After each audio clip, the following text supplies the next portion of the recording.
Good evening. Live. Evening, everybody. Evening. Evening. Is it me or does that countdown sound like it struggles to get through the numbers? It runs out, doesn't it? It seems to last forever, but I do love it. I do love the countdown. It's good intro. Evening, gents. Anyway, good evening. Good evening. Evening. Well, for a while we've got a full house here. We have. I can't believe that. It's nice to see a full house in the house for sure. And nice to see. Yeah, right. I'm just having a scroll down where who's in the house, and it's the usual crew. So as we always do, it's customary. We will have a look who is in the house and give them a shout out. First things first is Tony. As always, Tony's in the house. Evening, Tony. Hope you're well. Chris, we'll come back to you in a minute, mate. I've just read your comment. Tekker's Reef is in the house. John, as always, evening, John.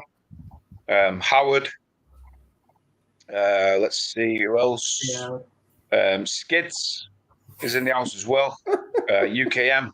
Reef. Simple Reef. Life is in. Evening. And as always, evening, mate. And Julian. Hayla, evening, Hayla. Hope you're well. Evening. Ross is in the house as well. Evening, Ross. Easy when I'm noticed.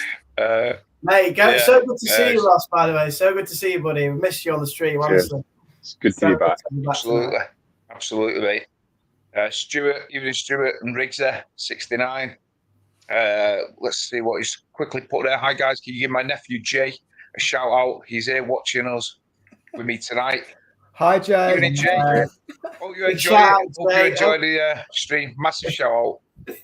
Massive shout out. No better way to spend time. I'll come back to some of these questions in a minute. UK Reef4, evening, UK Reef4. Hope you're well, Bob. NG Reef4, Russell. And finally, Hayla F is in the house. So, evening to everyone. Evening. So, Ross, how's things with you? We're not seeing you for quite a few weeks. How's things with your tank? How's things in life in general? Everything going good? Bad, thanks, mate.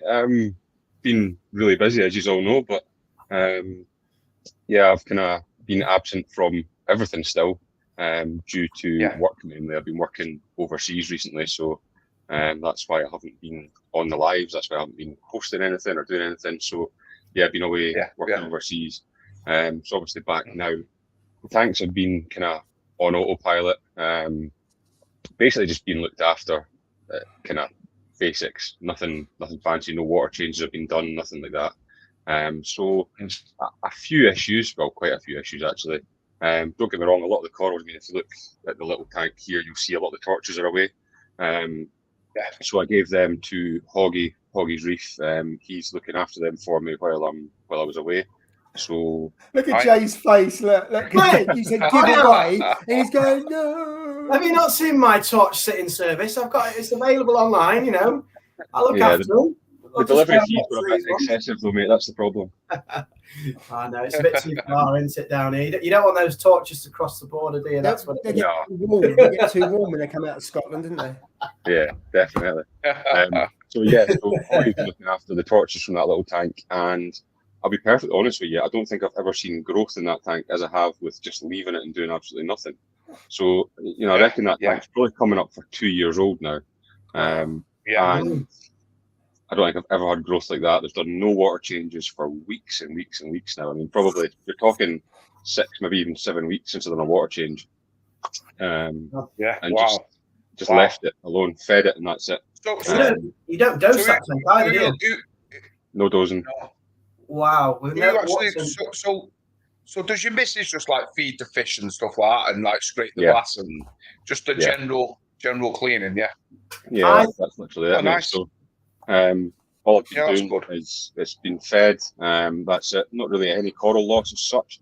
There was one torch kind of on its way out beforehand, which actually moved out the tank before I went. Like I say, Hoggy's got the other torches, and it's mainly all softies that's in there. There is a frog spawn and a hammer, which is still doing well. I haven't done any water tests. I haven't done anything at all.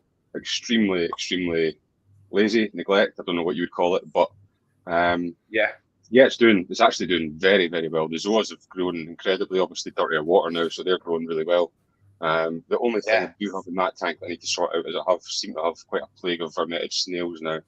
So going to try and do something with that. But I mean, it's not too bad. It's just obviously when you go away and you come back and you look at it, you notice all these things. So I can see them now. Before. So that little tank's doing all right. New tank, I say new tank, it's now 6 months old, so it's not really that new now.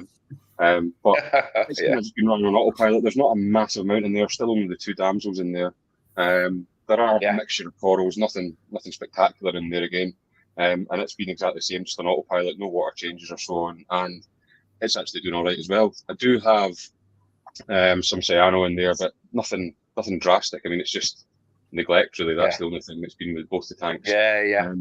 The best tank actually is the little Pico. The lights have just went out on that just now. The little Pico tank is still going super strong.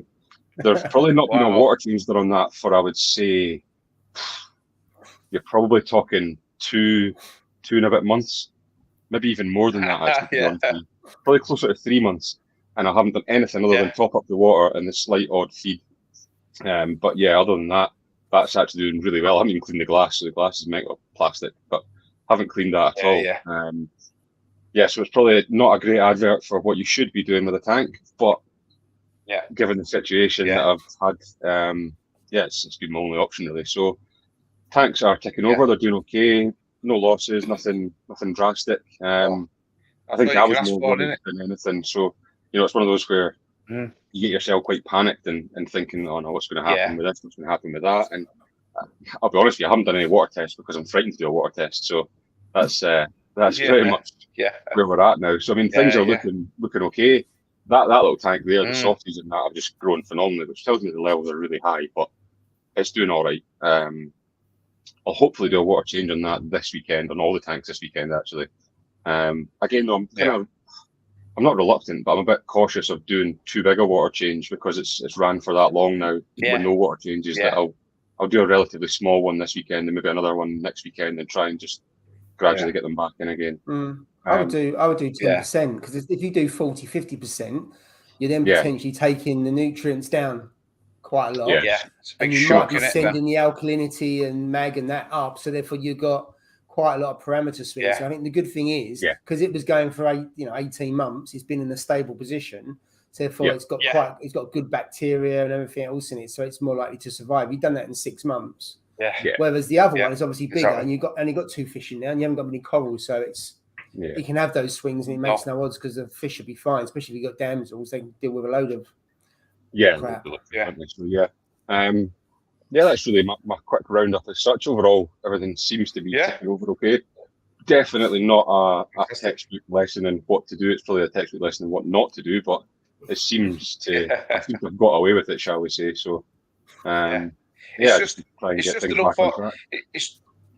just an unfortunate situation that you got your new tank, you was up and running, you was ready for it, you was like hyped up, super like stoked for it and like really cheered up, and then you got a job where you had to work away, and then it was like whoa. But these things happen in life, innit, mate? You know what I mean? You've got to do what you got to do for your family, and that's it. Most important thing, you know what I mean? And your tank will survive no matter what. You know what I mean? A bit of like you said, a bit of TLC, just a little bit, and it'll still keep thriving as long as the parameters are sound. It's good to go. You know what I mean? Like, look at mine.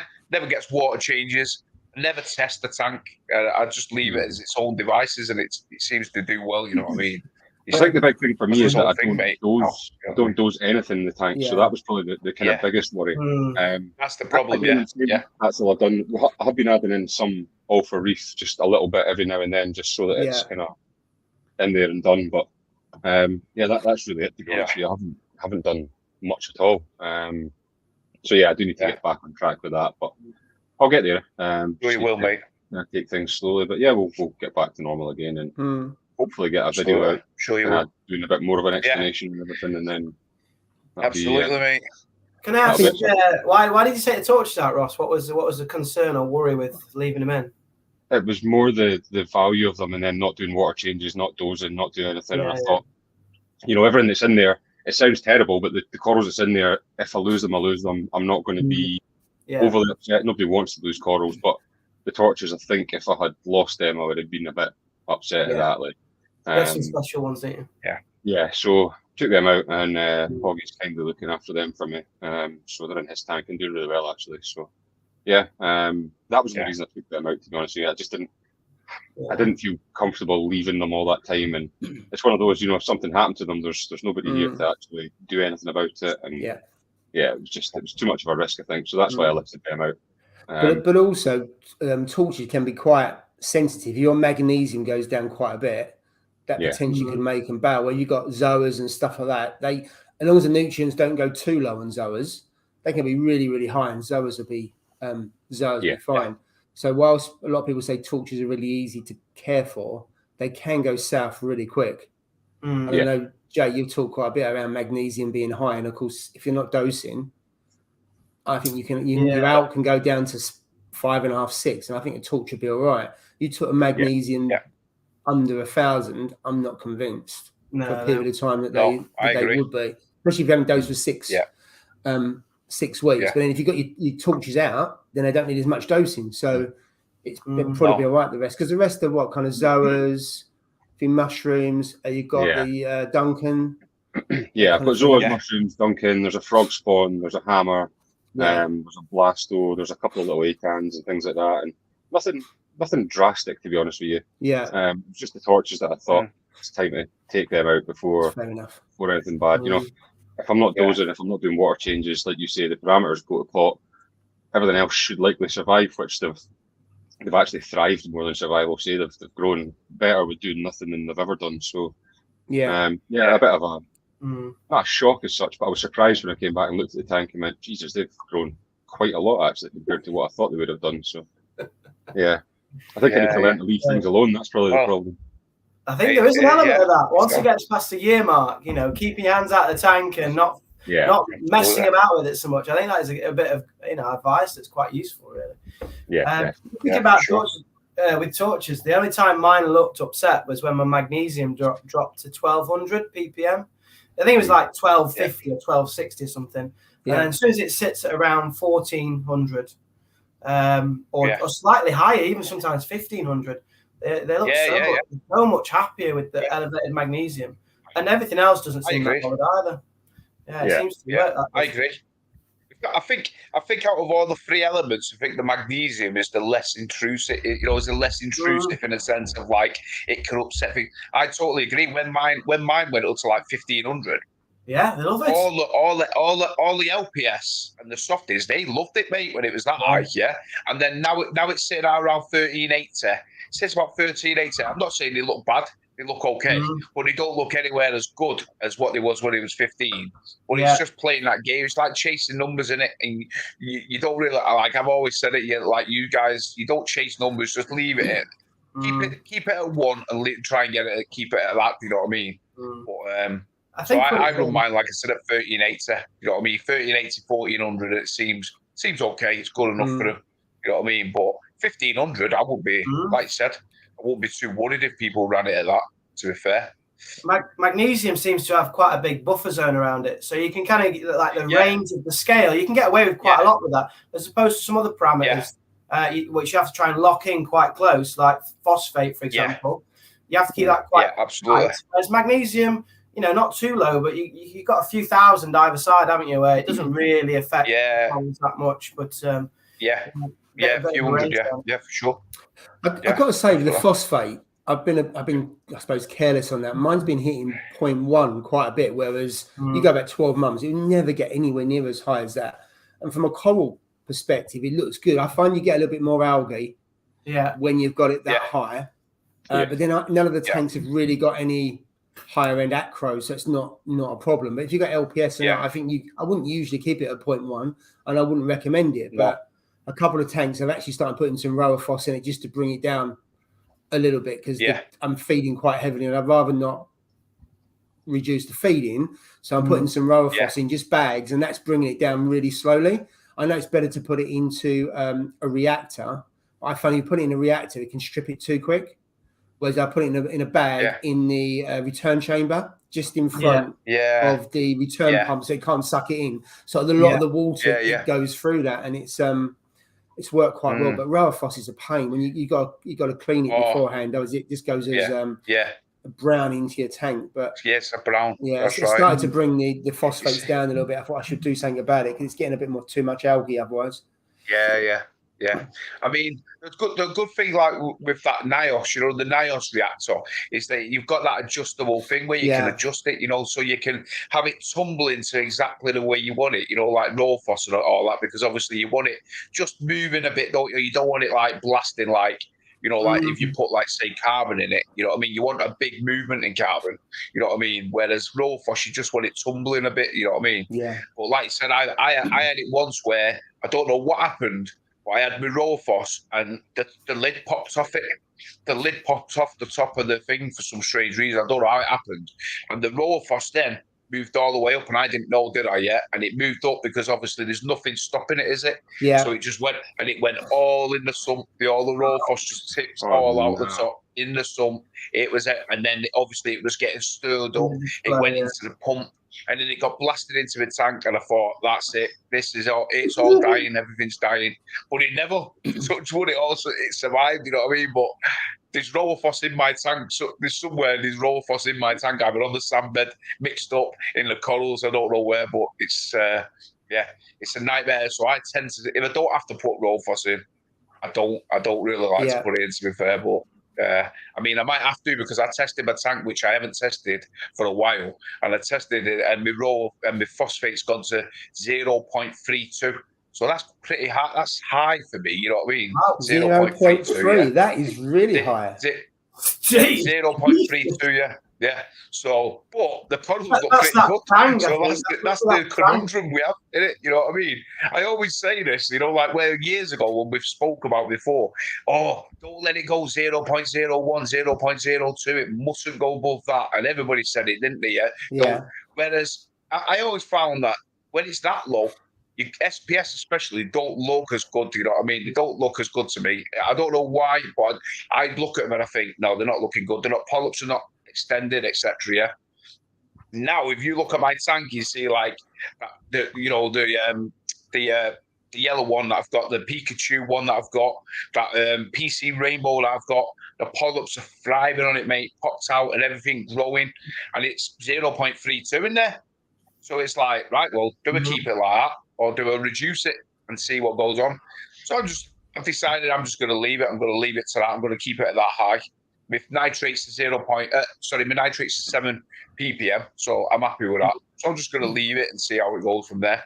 I don't think I'm going to bother. I was going to put some raw phos in, but we'll see how it goes. You know what I mean? And see where it goes. And if anything happens, then we can just shove some ink out there. It's not going to be an issue.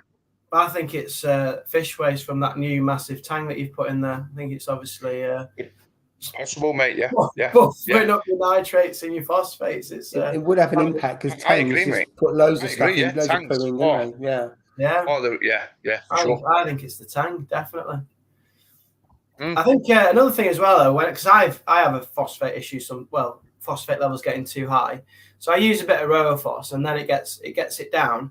But then also when you're kind of stripping stuff out, you got to watch your nitrates as well, because it'll start to take them out of the water, and then you get into a bit of trouble. So usually when I'm trying to strip the phosphates out a little bit with water change or RoaPhos, I'll then dose liquid nitrates as well to keep them elevated, so that they're not being affected. So when you do a water change, obviously your nitrates and your phosphates get affected. Both come down. Yeah. And then if I put RoaPhos in as well, the phosphate will continue to go down, but I want to buffer the nitrate back up again. Yeah. So I'll use that Reef's Elements, the liquid nitrate stuff. Oh, right.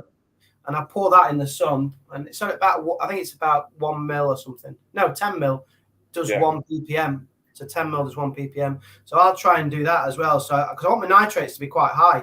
Yeah, but I don't want my phosphates high, and then it's a juggling game. But I always dose nitrates when I'm trying to drop my phosphates, because I want them the right levels, as it were.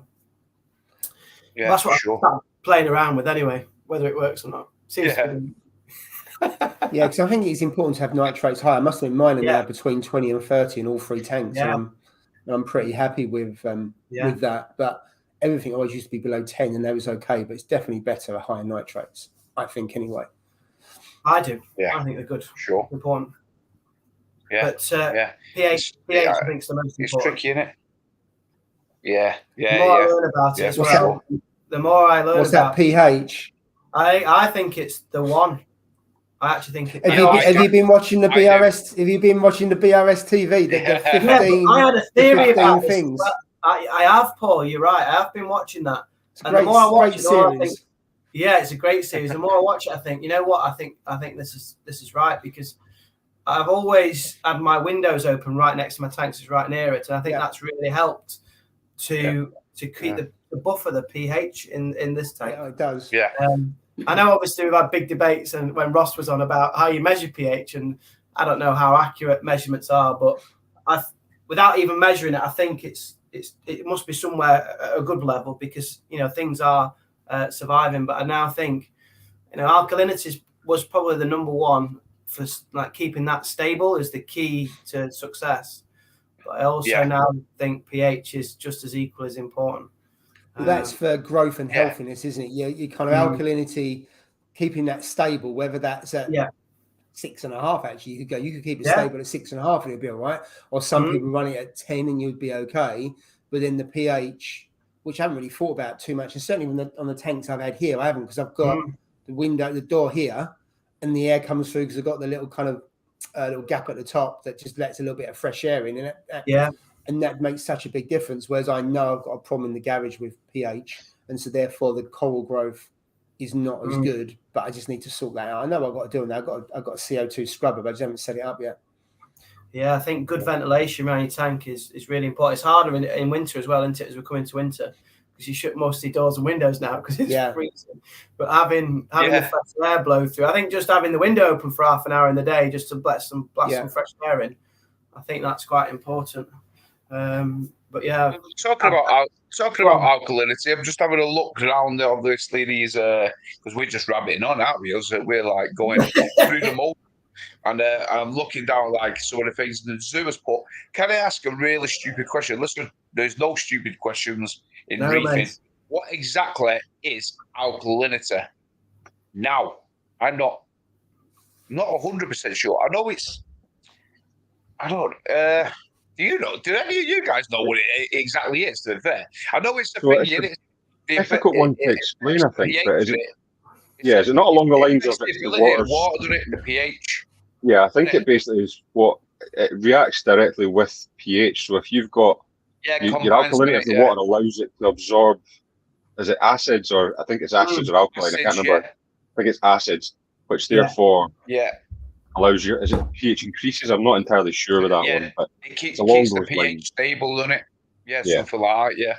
I think that's what I've read anyways. I think it, like I said, it binds the acids or something in the water, in the like the water, and then it keeps your pH stable. Obviously, if it doesn't, then your pH will drop, like you just said, Jay, and you've got no chance. You know what I mean? But I think it's that. I'm not 100% sure, because to be fair, I think I read something like you said, Ross. But I'm not 100% sure. I'm sure Mastermind Paul must know. You must know, Paul. Do you exactly what it is? No, I don't, because I must admit, because from a science point of view, I don't look into the science of it, which you could argue is quite embarrassing. I know what the elements are, and I know what kind of levels to keep them at. But in terms of how it all works together and everything else, I don't know. Should I? Yeah. Possibly. I don't know. I'm quite a lazy reefer in as much as I know what I need to do, but in terms of how things interact and that, I must admit, I'm not even going to pretend to explain it or Google and try and explain it, because I'll get found out, because I haven't really looked into it to explain what it is and then how it reacts. Now, if Nick was on here, Nick would be able to give a proper explanation of it. Haley's put it in. That's exactly what it is. It's what Ross described. Haley's got it there, I think. It buffers acids. Where? The last one. There it is. Alkalinity is a measure of the amount of acids H+ required to reduce the pH to about 4.2, where all carbonate and bicarbonate are converted into carbonic acid. Reef to Reef. Randy Holmes, the master, so that's exactly what it is, my mate. Can you just explain that for me, Steve? Because I'm a bit thick. What does it mean? I tell you what, I'm intrigued. Can you simplify it for me? Just read Haley's comment there, mate. You'll know. You know what? All done. Yeah. I know exactly what it is now.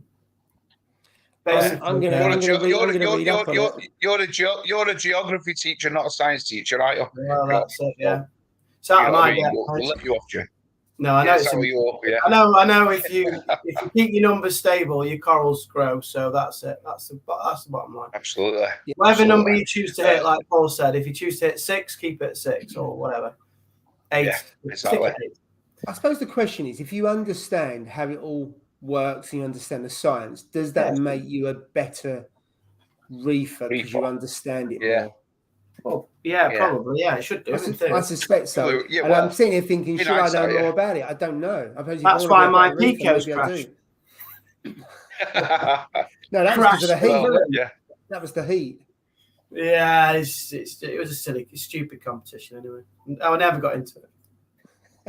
Still going. I know you keep saying yes. Mate, if I was doing well, I think it's the best competition. That's how I work. There's a good comment about Little Peak. Where's that? Get on the calc, Jay. Get on the calc. You know what? I'd actually try to take it a bit more. I'd probably look into that if I had a bigger tank, and I haven't got one just yet. I think it's something like that's daddy reefing. I'm like baby reefing at the moment here.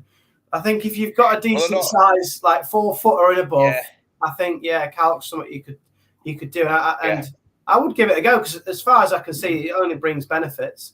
If it's extremely cheap as well, from what I've seen. It is. Well, I think that is definitely the next thing I'm going on. I'm going to go on it probably after Christmas. Get Christmas out of the way.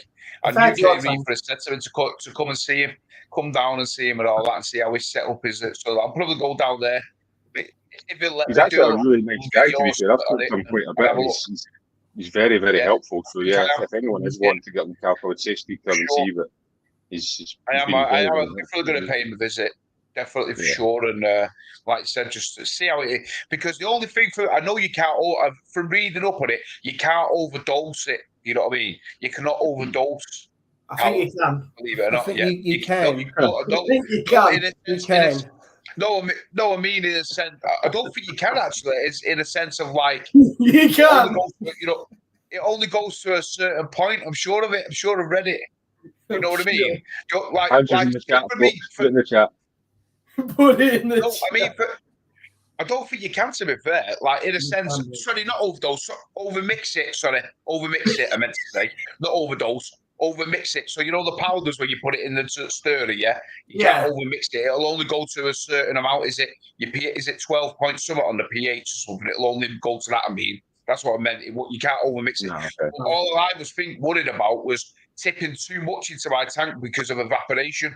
You know what I mean? Because during the summer, I get more evaporation than I do during the winter. So it's dialing that in because obviously I still need to dose out the aquaforest stuff, But I'm hoping that I can reduce it, you know what I mean? So I could dose the calquasser and then just reduce it because I'm dosing 312 mil of that each day, you know what I mean, of each component of that stuff. So if I can reduce it by half, that would be a big help, you know what I mean, to us. So for me, it's just, and I don't want to put too much of it in because then if you're putting water in, you're putting the RO water in, aren't you? You know what I mean? Which is going to then reduce the salinity in my tank. So for me, that's the only issue I have. So you need obviously one of those stepper pumps, which can dose like 1 mil or something every I don't know, second or something or whatever. You know what I mean? That's what I need. You know what I mean? So it's slow drip as opposed to like going crazy because there's other than that. Somebody said, why don't you put it on a timer? You know what I mean? You could put it on like 12-hour timer or something and just run it 12 hours, peak time when the lights are on, maybe. You know what I mean? Because that's when your alkalinity gets took out the most, you know what I mean? So maybe I might do that, but you know what? UK Reefer will be able to explain it to me more hopefully when I see him. So just put a comment down the bottom there as well, Marty.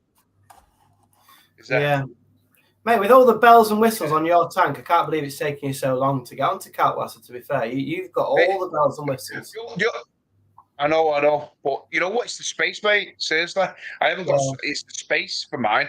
I've got that much. If you paid my house a visit, mate, and you had the look, you'd be like, "What in the hell? Where the hell do you put anything?" I'm actually drilling holes in walls, mate. You know what I mean? My missus is going mad. You know what I'm saying? So it's like I'm coming to the point now where I'm going to be divorced, or get kicked out of the house. One of the two, mate. So I need to get a basement installed, Steve. Mate, you know what I've actually done? I've actually cut a hole in the actual cupboard at the side of the tank, to put things in, mate. Put a hole in the back panel of it. And she's like, "What the hell are you doing?" I'm like, "Yeah, nobody can see it all behind the counter, can they?" You know what I mean? Nobody can see it. So, mate, it's a nightmare. So this is the reason I'm trying to figure out ways where I can take things out and then put other things in its place. You know what I mean? That's what I need to do. So I'm not using any more space in the house. So, but you can definitely, we'll see exactly what. Yeah, you could dose if you know what your minimum amount of RO top up is, say like a litre, and then you can do that and then top up with the rest on the when you're aqua forest and whatever it is, and you could do it. You know roughly even in the winter how much RO you use, and just set it to that level, and then as you say, put it on a timer. A stepper motor, you can, as you say, a stepper motor, you can have the minimum amount of drip. And that could run 24/7 if that's what you wanted to. But I don't know enough about Calc is it best to run it 24/7 or is it best to run it at the moment periods of time? I suppose people do run it at night because then it buffers your pH. pH drops. In that respect, it definitely helps. On that. Well, that's why people. That's why people run it a lot is because, like you said, it raises the pH, don't it? You know what I mean? Like crazily, I believe. You know what I mean? So, at the end of the, I mean, my pH is not too bad, to be fair. It's about now it's about 8.2 it sits. You know what I mean? So it's not too bad. But if I could get it 8.3, 8.4. I think that could be like the sweet spot. That could be perfect. You know what I mean? So it could, and I'll probably see even more growth. You know what I mean? Especially on my SPS. I'm not really bothered about LPS and stuff.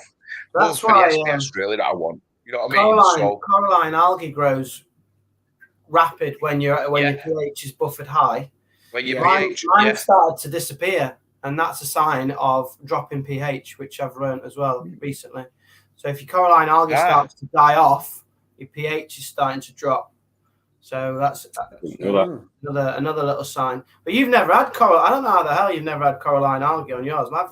Mine's just like a weed. You know what? I get patches, mate, on mine. Do you know what I mean? I get patches on mine. It's the urchins. My glass or the back wall that I snip off, I really don't like it. You don't like it? No, I love Coraline. I love Coraline algae. I love it. It looks like the side of my whole tank was. I wish it was all purple on the back, me. I'd love it if it was all purple on the back.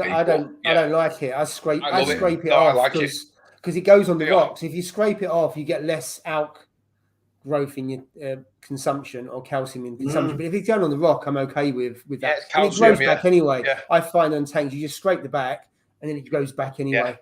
So I prefer having a clear back because I think it makes your corals pop better. Personal view.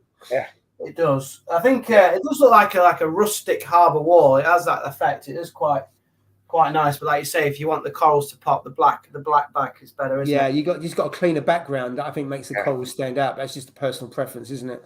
Yeah.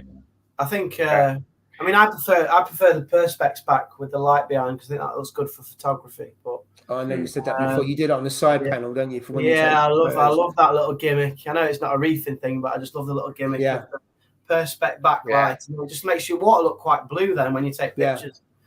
Cool. I tell you what I've noticed on a couple of tanks where they've gone bare bottom, they've had, I don't know if it's white, probably not white glass, but they've got a white sheet or something underneath. Oh yes, and there's a couple of tanks that are like that, and of course then you look at it, you think, oh, that sand looks clean because you see a shot from a bit of distance. Yeah, is that fine? Viking, I think, isn't it, on Instagram? I think there's been 2 or 3 that I've seen that I've noticed it more recently, and I think if I had a tank that went bare bottom, I'd kind of want a white finish as well because I think it looks better and it kind of doesn't imitate sand, but you know what I mean from a distance. Yeah. Obviously, you got to then keep the bottom even cleaner because it'll really show up anything. But I just think it's a good way if you like sand. but you'd rather go bare bottom. I think it's kind of a halfway house. Like that thing, isn't it? That's the one. Yeah. Is that the one? Yeah. Yeah. It's like Viking Reefer. Oh yeah. Oh, he's got a superb tank, hasn't he? Yeah. Oh, I love that tank. Yeah. It's nuts, isn't it? You know what? Yeah. So it's not overcrowded or anything, is it? It's perfect. Yeah, he's got the spaces, so therefore you can grow out the colonies and they're not all growing into one another, which takes some patience. You know, like you put a coral and you think, oh, there's no room there, so you put another one close to it, and another one, and then 3-4 years later you regret it because they've all grown into one another. So tell me about it, mate. It definitely happened to me. Yeah, less is more for sure, long term, but not in the short term. Dosing calc into a little Max Nano. Oh, Max. Oh, sorry, Max. You can. Yeah. Let me see. Boom, boom, boom. I'm just having a look. There you go. It's about the mixing. If there's any comments, yes. Mark does finest as angelfish at 15k. I think they are missing. That's that king guy. It's that king guy one, isn't it? The king guy angel, the gold one. Yeah, I've seen that. Actually, to be fair. Yeah, it's super rare. They're super rare, aren't they? Must be for 15k. Yeah. That's getting ridiculous, isn't it? 15k for a fish. Who in the right mind is going to pay that? I mean, if I was a multi-millionaire, I'm not going to pay that, mate. 15 grand for a fish. I'm sorry, I just wouldn't pay 15 grand. I wouldn't. There's no chance, mate. No chance. In fact, hit Adam Sandler up. He might buy it. Actually, to be fair, he pays that kind of money for fish, doesn't he? Yeah. Yeah, no, that's Andrew. What It's Andrew Sandler. So he spends 25 grand, 25k. Into like Happy Gilmore. He's an actor, isn't he? He's an actor, isn't he? Yeah. Oh, yeah. Him. I knew. Has he got a tank? Has he got a tank? Has he? Maybe. I know he's not very good at golf. He probably has, mate. Yeah, he's not very good at golf. Yeah, he's not very good. He might as well have a tank. Yeah. How long do you have to acclimate that? You definitely won't want it dying, would you? Jesus. Oh no. Oh, Russell. He did the tank transfer last week. Remember when he was speaking about it? 5 foot to 7 foot, mostly done in 3 hours. All rock. Wow. Quarter of the sand and half the water. Amazed at how it's gone. Just one SPS sulking. Oh well, fair play, mate. You done well transferring that in 3 hours for sure. So that's a mean feat. That definitely done well there. Definitely. Well done, mate. Jay, did you get your pods? Yeah, mate, I did. Yeah, I got them. Yeah, so I bought 100 mil. They came in like a little jiffy bag, you know, like them little bubble wrap bags. And I'm like, what's this I bought? You know, when you order something, you forget what you bought. Yeah. And my good wife, she's like, oh, there's something for you on the side. I'm like, I hadn't ordered anything. And I ripped them open, obviously. Yeah, it's like a little. You know, like a little drinks pouch they come in. It's a pouch. What one was that? What one did you go for in the end? Where did you go? So I got it from Reef Phyto. We talked about it last week. Was it last week we talked about it? And I came. Last week. They were lively little buggers when I put them in. Oh my god, they were like super healthy. Drop them in, and then the fish were taking some. I'm like, whoa, like leave some just to like populate. Yeah. And, so I poured half in the display. And then I put half in the sump. So some of them hopefully are in the sump surviving, and then I don't know, they might get jetted through at some point. So hopefully we've got a bit of a pod population. They were quite expensive. I think I paid. Not cheap, are they? No, it's about £12, and it wasn't a massive bag.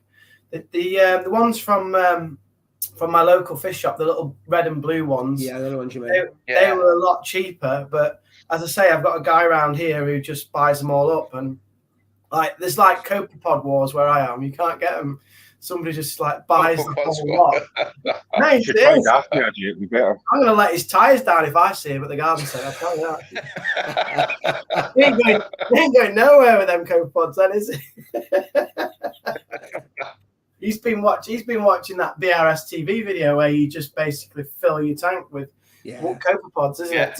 I imagine following that, the demand for pods would have gone up because there's some really good. I mean, the last 2, 3, 4 videos they've been talking about pods, especially after they've done that experiment, didn't they? On the was it 15 weeks, 12 tanks or whatever it was. Oh, and what that does, I imagine that was. I must admit, I've started buying pods again. Yeah, it's good. I didn't really used to. It's much easier because I've cultured them before, but it's just so much easier to just go and buy them. I'm just too lazy to keep I haven't got the room for the, all the culturings. Like you need like big, what is like bell jar type things, aren't they? Huge like jars and stuff. And I ain't got space for that. So, but it's a good idea. It'd be nice if you could do it. It's more sustainable, isn't it? I suppose. But, yeah. Are you still dosing phyto? So that would help to feed them. Yeah. So I dose that live phyto, that Columba. Is it Columba one or whatever it is? I dose that every 2 or 3 days. But yeah, so they should be getting well fed. But as I say, I was a bit annoyed because it cost me about, I think it was like £12-13, and then the fish munched most of them. I'm like, Jesus. You can put them in at night time, Jay. That makes it a bit easier. Yeah. Should put them in at night. Where were you last week when I was buying them? I could have done with that advice. Mate, I missed it, I'm afraid. The thing is, though, when someone says something like that to you, and I didn't think of that at all. Simple thing. Yeah. Simple Reef. A bad idea.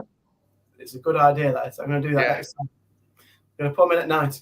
So we have a question here. It's saying, hey guys, so the tank's been up and running for 4 months. I have what looks like Coraline algae on the glass, but it looks brown. Why is this, and what's the difference between purple and brown Coraline? Jake, you've got a lot of Coraline.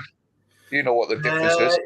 Yeah, I mean, is when you try and scrub it, is it really tough to get off? Because the Coraline is really tough to get off. It fractures and it's kind of breaks off in like chunks if it is Coraline. But yeah, mine's mainly brown. No, mainly pink. No, not brown. It's mainly like that's his corals. It's not like his coral. They sometimes merge together. They sometimes merge in. I get my SPS mixed up with me Coraline. So most of it's like a pinkish colour.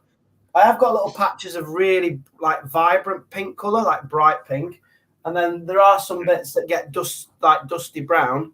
But usually the brown bit, so when I've not rinsed the Rowaphos properly and stuff like that, it clings to it.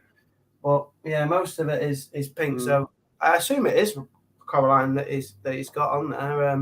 And if it is, it's a good healthy sign, mate. So so sometimes you can get brown Coraline algae depending on the conditions. It can start out as brown and then turn to purple. So it could be a combination of how old the tank is, nutrients, lighting.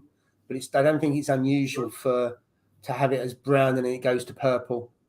So I personally won't worry about it because I've had it in not so much this tank, but in other tanks when it's brown and you go weird and it just goes purple. So I just ignore it and it'll just do its own thing. Yeah, it's a good sign. I don't know if higher nutrients would make it go brown to purple in terms of kind of like corals. It could be that. I haven't really thought about it before. I just took it for granted. That's Coraline algae. That bit's brown, goes purple, and that's it. So I haven't thought of why it would change colour. Yeah. We've done well to get it in 4 months as well. If that's the case, it's so it's probably just starting. So it's a good sign. It's a good sign. Doing well, mate. Keep it up. Yeah, for sure. NG Reefer, does anyone? Yeah, I know you've been having a few problems, haven't you, with this, mate? You've tried everything for sure. He says, getting rid of GHA. Tried Flux RX twice and it didn't get rid of it. Keep brushing it off, but a week later it's back. I know you're having a bit of a nightmare with this, aren't you, this morning time, mate? I had massive success with Flux RX as we spoke about a year ago, probably, and it worked really well. Yeah. Haley's actually answered the question in the comments, but what needs to happen is you need to do the Flux RX, brush it off, but then sort your nutrients out. If you don't lower your nutrients, the green hair algae is just going to keep growing and keep growing and keep growing. It's the Flux RX is literally putting a bandage on it. That's all it's doing. It's a temporary fix, getting rid of the green hair algae, but until you sort your nutrients out, that's going to keep growing back. So Flux RX is brilliant, but you then need to, at the back of that, sort out the nutrient issue, and that's where the problem lies. It's not so much that Flux RX doesn't work. It does. You just need to sort the other issue at the back. Yeah. And your nutrients could be okay. It could, when you do your parameters, your nitrates could be quite low, your phosphates could be low, because it's feeding off of those nutrients to bring them to a lower level. So you probably won't bottom it out by bringing them down, what they should do is it should die off. Yeah, that was what I found. I mean, my test results were reading relatively low at the time. Yeah, I was still growing, and I thought, well, I think we spoke about it in quite detail on the live stream one week, and that was what I'd done. Kept bringing it down, and eventually you get to a stage where you think these nutrient levels are very low, but they're not. In fact, it's just the green algae absorb them. Yeah, and then you do get rid of it. But stick with the Flux RX, and then bring your nutrient level down, and that the two of them working together will definitely sort it. Yeah. Also, if you've got, I mean, I don't know what size tank you've got. Tangs are really good, but tangs don't seem to go after long green algae. They go after like the stumpy bits.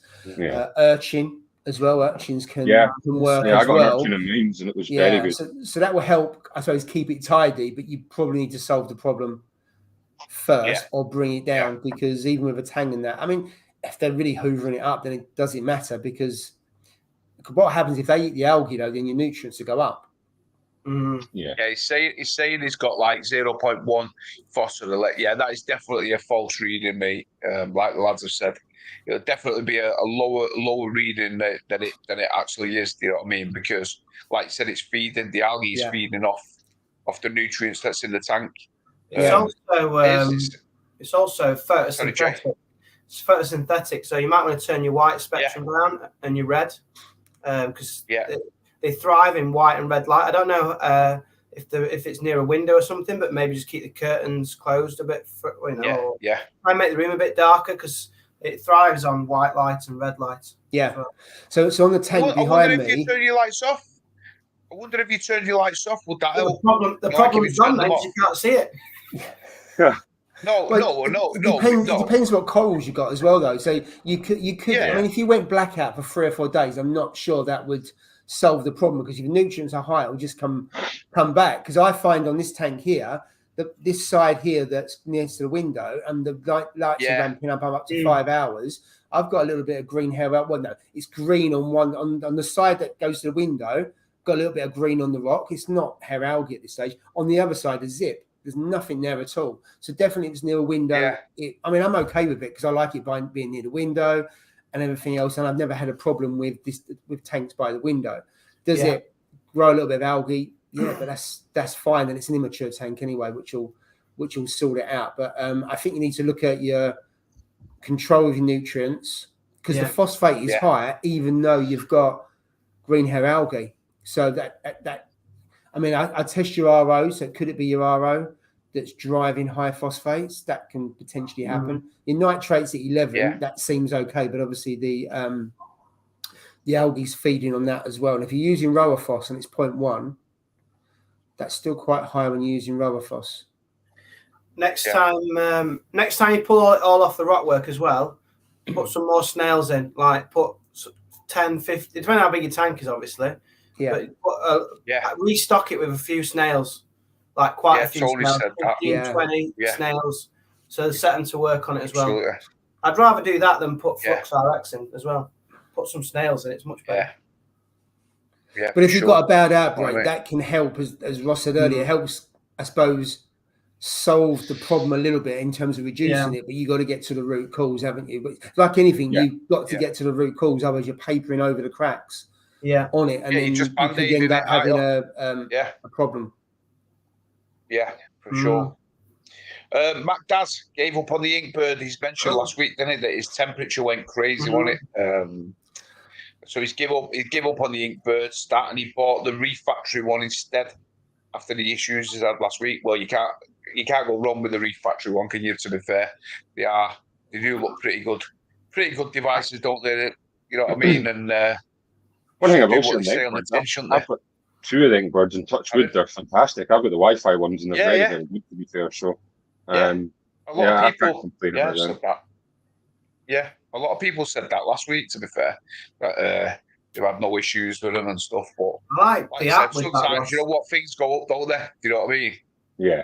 It's like coming on. I mean, like my RO top up, the one. Yeah.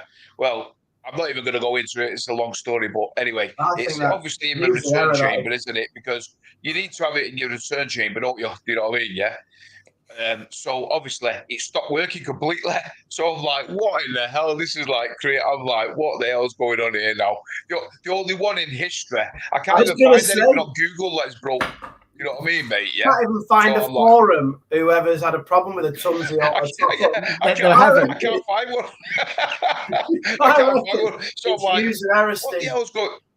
I'm like, what the hell's going on? So anyway, I took it out. Yeah, give it. Put it in some. You've got the nozzle in the water. Is the nozzle in the water for it? He hasn't switched it on. Yeah, it's the lights on, I've Steve. done everything, mate. I've done everything with it. Seriously, do you know what it is? Because he hasn't done a water change. It's got clogged up. Hey. What can you say? I haven't had a problem with mine, touch wood, and I do water changes. Like draining from the bottom of the Mersey Canal, that's what it is.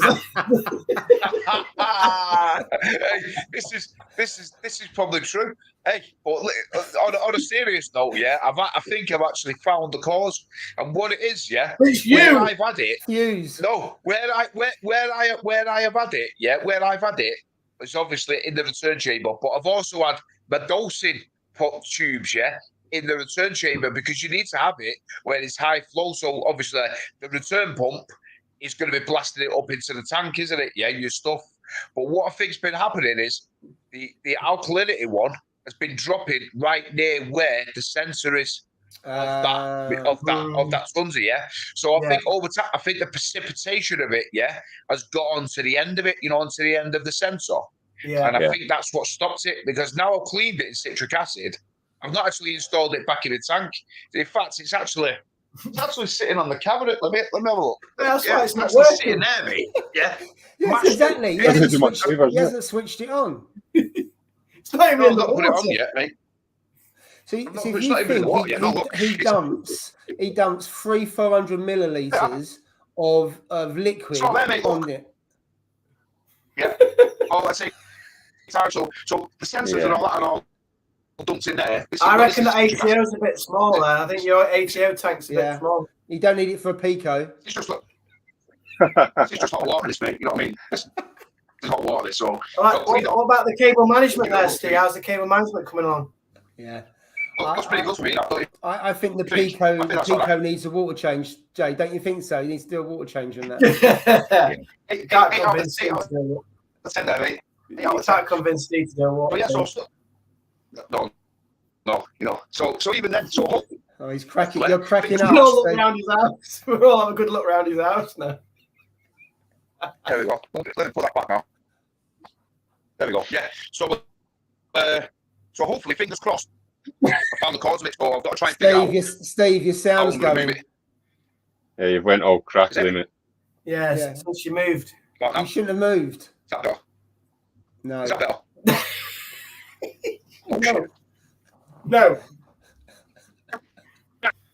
He can't go though because he's the host. His batteries will be running out. That's what it is.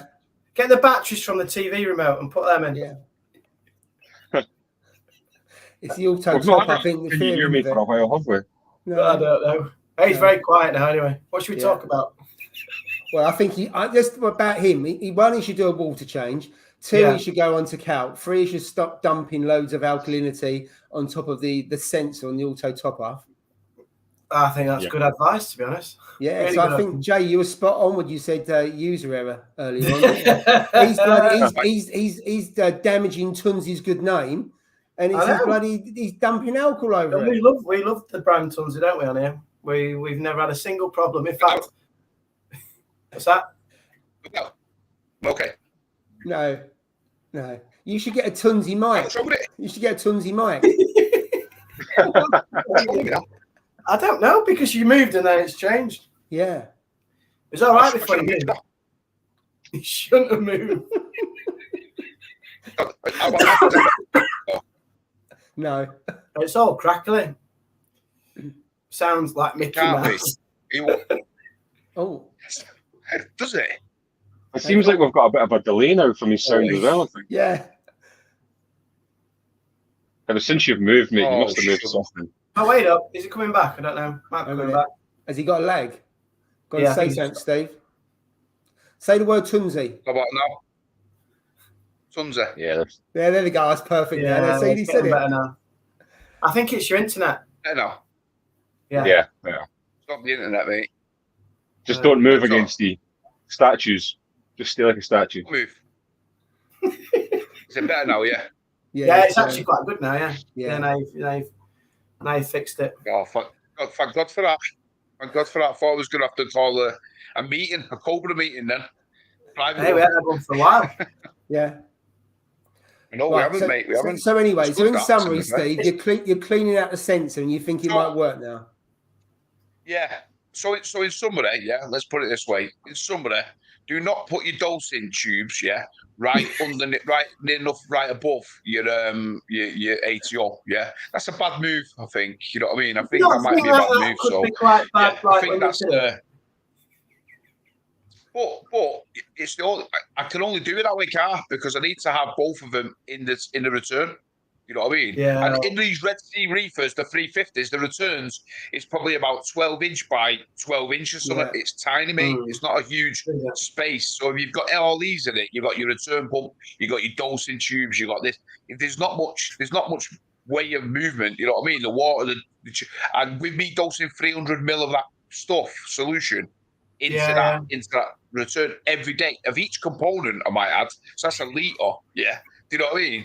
It's going into there. No wonder it blocked up. You know what I mean? I'm thinking, no wonder it blocked up. So I wouldn't like that. Imagine that being poured all over you all day long. Yeah. Surprised the return pump doesn't get clogged up with all that liquid going into it.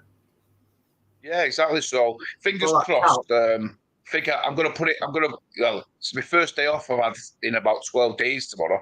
So I'm gonna do it all. I'm gonna clean all the tank, give it a proper good clean. I'm gonna do it, give it a bit of TLC, and hopefully, fingers crossed, that ATO will be working. So this time next week, I can report back to you all and say it's working or it's leak and it's gone back. So it's one or the other. I reckon you definitely get it working. They're bulletproof, mate. They are absolutely bulletproof. Well, that's why I bought it, mate. So, you know what I mean? And fingers crossed it'll be okay. Anyway, is anybody chatting in the chat? Because we haven't had this. I've had this one for about 20 minutes now. Yeah, Reef community, that's an amateur move. It is an amateur move, mate. You're exactly right. But it's one of those things. Let me see. Russell Brooks had numerous issues with the Inkbird 308. The 306 is better, but no cooler options. Had 3 broke now and given up. Given random temperature readings. Brett's in the house. Evening, Brett. Oh, you're well, mate. Evening, mate. Mate, I need to sort out this lid. I need to send him a lid. So sorry, mate. I've just been a bit slack on sending you the lid, but I'll sort it out for you, buddy. Oh, is that the custom one from the States? Yeah. So I don't use it at all. Brett wants to. He likes the Perspex lids. I don't really like them, to be honest. But he likes them, and I said, "Hey, you can have that one if you want it, because I don't use it. It's just sat there. But I just need to package it. Your one, Paul? What's that? The one you gave me. Yeah, is it doing all right? Yes, it's fine. I mean, I think that was I can't remember what make it was now. It's the London Aquatic Design one. Yeah, the lead one. So yeah, I think it's a really nice lid. It's it looks quality. Be interesting to see if it stands the test of time. I mean, I've used a DD, so I've got a DD one on that one. I had a DD one on the previous one, and also on the 900 next to it. So I mean, they are good. It's a good quality lid. Would I pay that money? Probably not, because I would have got one for this otherwise. But in terms of the workmanship and the actual product itself, I think it's a really nice product. But I couldn't justify to myself paying that kind of money for that lid. But if you're happy with that, then it is really, I think it's really good quality. Yeah. But yeah, thank you for that. But no problem. But in terms of value for money, I don't think you can go wrong with the DD ones. The lids. I know they're a bit of a pain. You got to slice them and you got to cut them up and all that kind of stuff, which I always find a bit of a pain. It's like being in resistant materials. It's like being in resistant materials at school. I had to get all my tools out. You have to cut all the metal, don't you, and everything. Yeah. I actually think it depends on what tank you've got as well, because like say your tank behind you, Paul. Oh, the that black was so easy. And black and everything, But the black goes very well with that. Yeah. Like, do you remember when you put the white one on, Bob? The acrylic one on yours, Jay, just didn't look right at all, did it? I didn't like it, no. No. Yeah. But it goes really fine with this because you've got the plastic guards along the seals here. So you've got a thin edge all the way around. When you've got that lid on top, it just sets it off. So I think the lid's really, I mean, it's good, really nice. And I had the last one about that one I've got in the garage. I've had that for 3 years this year. And then I had it for 6 years on the other tank, and they were fine. They stand the test of time as well, considering how much salt you've got and everything else. So I think for the money you pay, I think they're really good value long term. And obviously they save you fish as well. I know Steve, you can run it. Sorry? About £40. About £40 was it? For this one, it was 35. So that was the smallest kit, and I've still got some. I've now got enough bits that if I bought a 3-foot tank. I wouldn't have to buy another one. Not that I was going to buy a 3-foot tank just for that, but I've got enough spare bits that I can make up a new. They are really good. Really good for the money. They're really good. Yeah, I think so. Yeah, and on the bigger tanks, they're good on the 5-foot tank as well, because you can get the bar that goes in the middle as well, so it gives it more strength. So they're pretty good for whatever size. I mean, without mine, I've had to have bought like 5 fans by now rather than just the 2 that I've had to buy. Because often, like with this, and I don't know about you, Paul, but I sometimes knock it like this little glass bit at the back. I knock mine, and then obviously I've got my fans on it, 20 all year round fans. Yeah. And they just like sometimes, they just hit the mesh basically. I should take the fans off in winter, but I don't know. Well, we have said that, yeah. What do you reckon in the chat? Fans off or on? Because I like them just there as a little comfort thing. I would take them off personally. I think it looks cleaner. I only have them on if you really, really need them. Other than that, just leave them off all the time. Leave them off? You don't like the look of them now? Yeah. Nah. No. I mean, I do like the D&D. I do like the D&D. Yeah, I do like the D&D ones. Don't get me wrong, the lids and stuff. But I mean, if I could afford it, and I would definitely. There's no doubt I would buy one of those lad lids. I would. But for my tank, it's stupid price. It's like £300 I think, or something delivery, and it's like I couldn't justify £300. Hey, £300 I think for my lid. I think. You could get an You can get an S2 350 for about £100 more. I mean, like the upgrade tank. Yeah. Well, second hand, you would. I was about to say, you can buy setups for that money nowadays. If you have a look, some people are selling a whole tank. Yeah, crazy. With fish and everything else for under 400. If any of you guys see one of those lids for sale, let me know. Let me know for a 350. I'll have it. Do you know what about that one? You know when you see people. Oh, go on, sorry, man. No, my missus phoned me the other day. She was like, and I thought something had happened to the kids. You know what I mean? I'm like, what the hell? What's going on? What's going on? Like, what's going on? So I'm pulling the bus over. I pulled the bus over. Yeah, I've got a load of these passengers all on the bus. Yeah, and I'm like, old age pensioners ready to go to bingo and all that. You know what I mean? Yeah. And I'm like, so I had to get out of the cab because obviously you can't have the phone in the cab. Yeah, so I've got out the cab and all that. So all I'm saying is like, just pick it up, just get a towel and grab it and pick it up, like you do, yeah. And all of these old age pensioners like looking at it like, what the hell is he talking about? You know, like in amusement, yeah, like laughing to themselves. So they can see I'm panicking. What's happened is I don't know. I don't actually know how it's happened, to be fair, because it usually stays on the bottom. You know, the little blenny, my little algae blenny, yeah. It stays around, and it stays around the bottom mainly, like eats off the rock and stuff like that. That's all it does really, and off the glass. Well, it's only jumped at it, yeah, out at the back. It's jumped behind the tank. You know what I mean? Yeah, not in front, so it's behind the tank. Well, my missus is only like 5'9", small. So I'm like, well, then, mate, she's had to get a brush. She's had to get a brush and try to sweep it from behind the back of the tank like that. Yeah, I'm like, you're gonna kill it. Oh, I'm like, oh my, you're gonna kill it. Just get a rag, get a rag, get a rag. Oh, mate. So I was like, oh. Anyway, you could imagine, couldn't you? You know what I mean? So I thought, I'm gonna come home. It's gonna be dead. This was a few days ago. She managed to grab it. Put it still alive. I don't know how they survive. They just survive. They're bomb-proof, aren't they? Those fish, aren't they? Yeah. Those blennies, mate. They are bomb-proof. They could survive anything. Or jump-proof. You know what I mean? I'm like, what? It's being brushed up.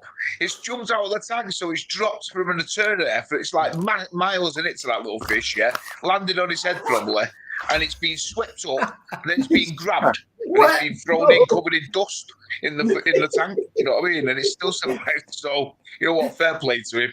And I seen him today. He's still swimming about, happy as laddie. So I can't. But like you said, I mean, for me, that was the only time a jumper has happened for a long time. You know what I mean? So you don't have a lid at all, do you? £300. You're so lucky, £300 for a lid. You're so lucky. I tell you. Because things like clowns, they jump as well, especially at night, because you see quite often your clowns will be in the corner and they're hanging upside down, and they're quite. A number of times I've heard fish hit the nets, not so much on this tank, but on the previous one, especially wrasse, and all of a sudden they go bang, and you just hear it against the mesh, and it's bouncing around. So I would have lost loads of fish if I've not had a couple. I've had more issues. So lucky. I had more issues in that little frag tank, that little finger tank in the kitchen that I had with the clownfish jumping out, mate. I had more issues with that one. Yeah, over what was it? How long did it sell for? 6 months or something like that. Yeah, in 6 months than I've ever had in 4 years, mate. You know what I mean? Of clownfish jumping out of it. So it just goes to show you. I mean, I do believe, like you say, Paul, some certain fish are notorious for jumping out of the tank. Certain ones, wrasses are notorious for jumping out. You know what I mean? Yeah, for sure.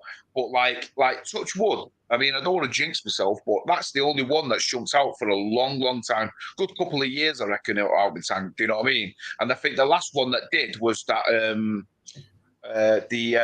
the cleaner wrasse that jumped out. There you go. In fair, I wasn't actually sad about that. To be fair, I know that sounds cruel, but to be fair, he ate my clam, mate. He ate my clam. My clam was dead. I came down and caught him eating my clam, mate. So you know what? He was going to get evicted anyway. You know what I mean? But he jumped out the tank, and I seen him in the morning. He was dead on the floor, like just lying there. Obviously, so he must have jumped out in the night time when we were all in bed. He was just brown bread when we got up. So mate, right, Billy, you've went sleepwalking, Steve, and lifted it out of the tank and just dropped it on the floor. That's what's happened there, isn't it? Hey. No. I don't think the algae blend is going to jump out for a while, because he'll be like, "Oh my god, guess what's happened to me out there? I've just jumped out. I've been hit the floor, swept up by this woman." He ain't jumping out for a while after the trauma he's had. It's been traumatized, that fish, hasn't it? I mean, God, it's been definitely traumatized. But you know what? I do love algae blenders. I think they've got like this little personality on the rocks, and and they look at you, and they look at you as if like they're moving, like they're looking at you as if to say like, "What? Who are you? Like, what are you?" You know? And they move their head, tilting their heads. They tilt their heads, and it's like they've got such a personality. Blenders, algae blenders. Well, most blenders have, to be fair, yeah. But algae blenders, I do love that algae blending, and I would have been gutted if something had happened to that, to be fair. But thankfully, touch wood, it survived, and that was a few days ago, so I think he's going to thrive unless he jumps out again. You know what I mean? But fingers crossed he won't do it. I'll just go with what Brett said. Is like he's fed up of swimming around in his own pee and poo, isn't he? Basically, I can't swear on you. I knew you was going to say stuff like that. I had that in mind, and he was going to say it. This asshole, he's jumped out, hasn't he? Yeah, it's about time we got out of this 4-year mess. This is a nightmare. Fed up for swimming in my own excrement. I'm getting out of here. Hey, there's no wrong with that. I told you, I've been doing water changes, mate, over my life. Seriously, I told you, with the RO, it's all being changed, mate. Putting RO water, you're still doing the water changing. Mate, you go to the toilet and the bath, and then have a bath, and then see how you feel. That's what it's like. It's trying to wind me up, guys. It's trying to wind me up. So Steve, there was a couple of comments back there. There was one about, I think it was it Techers who bought the lid from Lads. It was £185 for the Max Nano. So I mean, they're good. I mean, if you think I paid, so mine was 35 quid, and that's 185. I'm sure the Lad one's going to be better quality. Don't get me wrong, but just shows you what you can spend. If you want to, and as I say, they're really good lids, but fair play. Oh yeah, good. Yeah, good lids. Yeah, and then the other thing, did you go to Kraken? Because I think Paul put on there about did anyone go Kraken last week? Did you go? No, I never. I was working, so that's what I said. I was working all weekend, so I couldn't go. I couldn't go. I'm off this weekend, unfortunately. But I would have liked to have gone for sure. But going right up to the top, did you see that message? Who was it? He went, didn't he? Chris, and he actually won the jelly bean chalice. Oh my! What a good win that is. That's a fantastic prize. That is. I mean, jelly bean chalice. Can't argue with that. So fair play to you, Chris, for winning that, mate, because that's definitely a prize. Yeah, for sure. But no, I never went. But I did see a few pictures. It looked fairly busy, to be fair. You know what I mean? It looked pretty good. I was gutted, like I said, that I didn't go. But like I said, I was working till I think it was 7 o'clock or something, so I couldn't go. Yeah. So I went to. Should have been some more. Yeah, I went to AAC last weekend because they had their the AAC birthday. Was the same, yeah. So I went on the Saturday morning, and it was absolutely banged out. It was packed. It was really nice. So a lot of people I hadn't seen for a while. There was people that come from all over the country to go there as well. Wow. A lot of the SPS trays, the frags that they grow in house. There's, I think, if you buy 4, it was 50% off. Wow. So there's some really good offers as well. And I went to get a couple of fish, and by the time I left, a lot of the fish had gone. The people were just buying loads of stuff. So it was really good to see so many people there, and people buying bag loads of stuff. So it was good.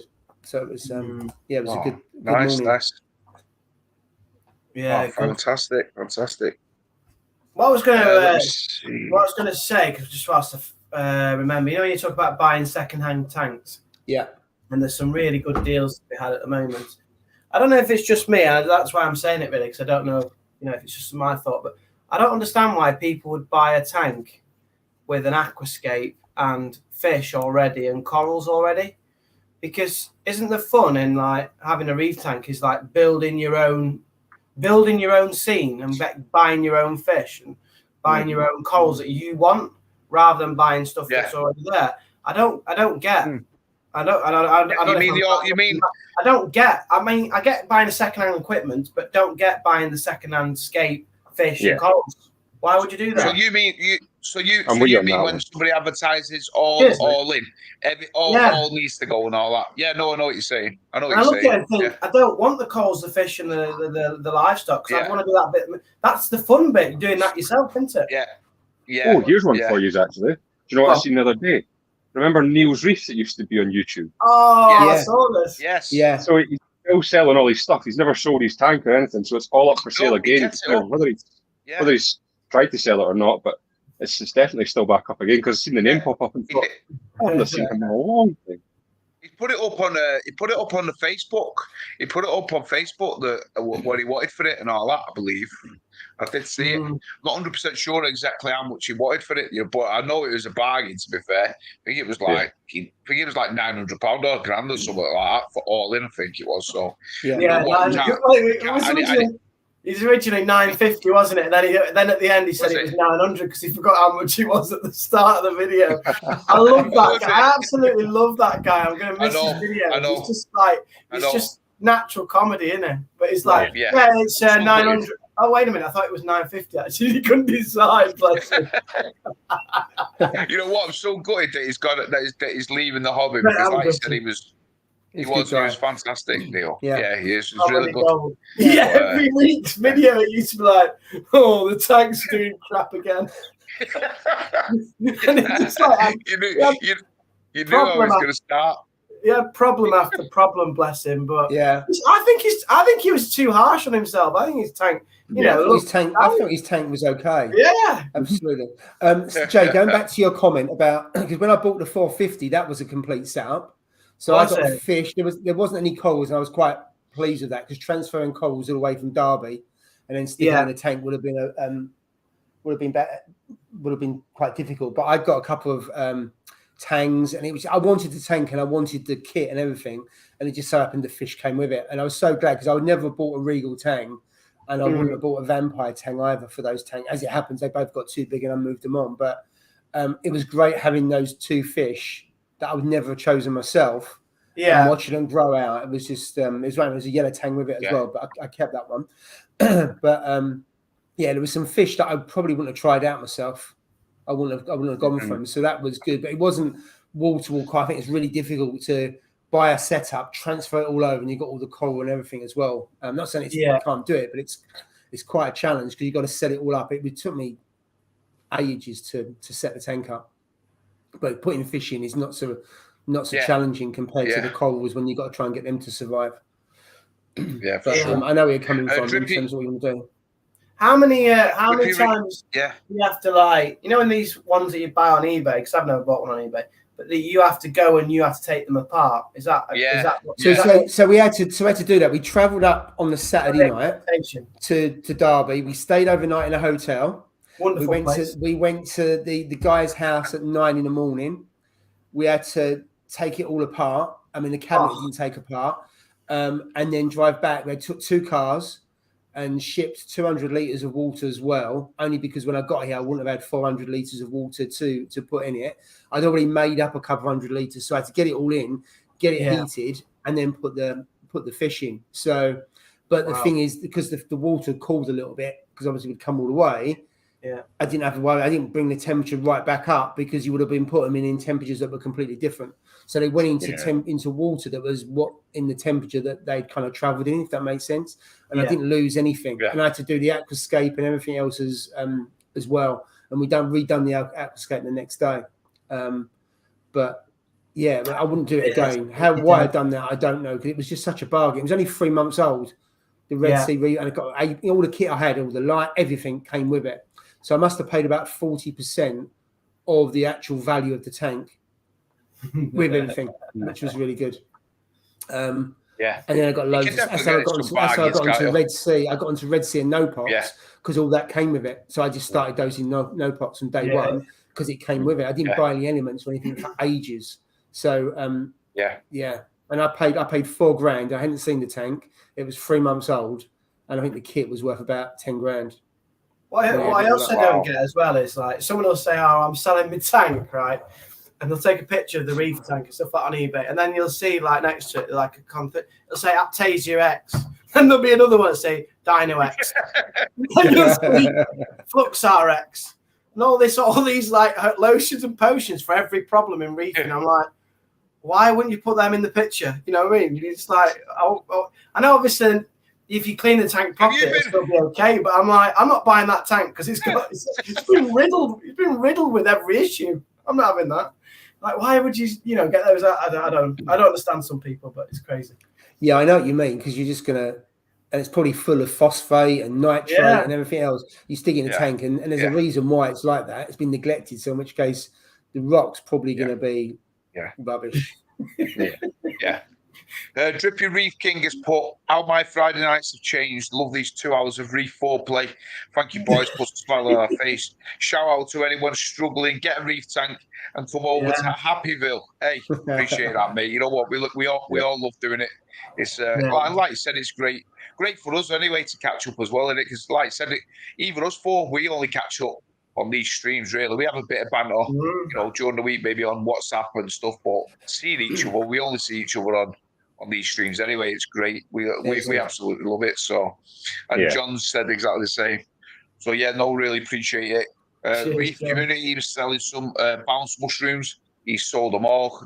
No surprise there, mate. I'm sure you would have. He also went to the Crack the Meat, I believe. Said it was a good day for some frags. And Chris says he's still smiling now. He was very busy. Still a lot of stock as well, of fish and corals. So it seems like it was a really good day, to be fair. Like I said, I was gutted that I couldn't go. And Stuart, he's been having issues. And he said he bought a Regal tank and a Goldbet instead of a Phosphates. Was it he talking about algae issues? Was he talking about algae issues? I think Stuart wanted and getting some other fish. So gone for the Regal tank. Can't go wrong with tanks. Most tanks will eat things like that, green head algae and stuff like that. My tank goes around munching all the time. Do you know what I mean? Little picky. They are good, but like I said, they are waste disposal units, aren't they? You know what I mean? Tanks. They just do it. Phosphates are like reef safe with caution, aren't they? Really? Because I hear a lot of stories about eating like trachophilia and stuff. They're like a soft coral, don't they? They do. Like, imagine it chewing on your trachophilia. You'd be like, you drag it out by the fin. I kind of quite hate that phrase, reef safe with caution. It's either reef safe or it's not. There's no reef safe with caution. I don't agree with that at all. I know some people do. You know what? You know why they do that? They put that on, yeah. So there's no comebacks, because if they didn't, yeah, if they put down, oh yeah, it's reef safe, and then you come back and like you said, it's at your scully or is that something, yeah, you're gonna go back with a bee in your bonnet, yeah, and go mad at them, right? You say, I thought you told me that this was reef safe, blah blah blah. This that. So that's the reason why they put those little words at the end of it, reef safe with caution, yeah. Those 2 words with caution is all they need to put in, mate. You know what I mean?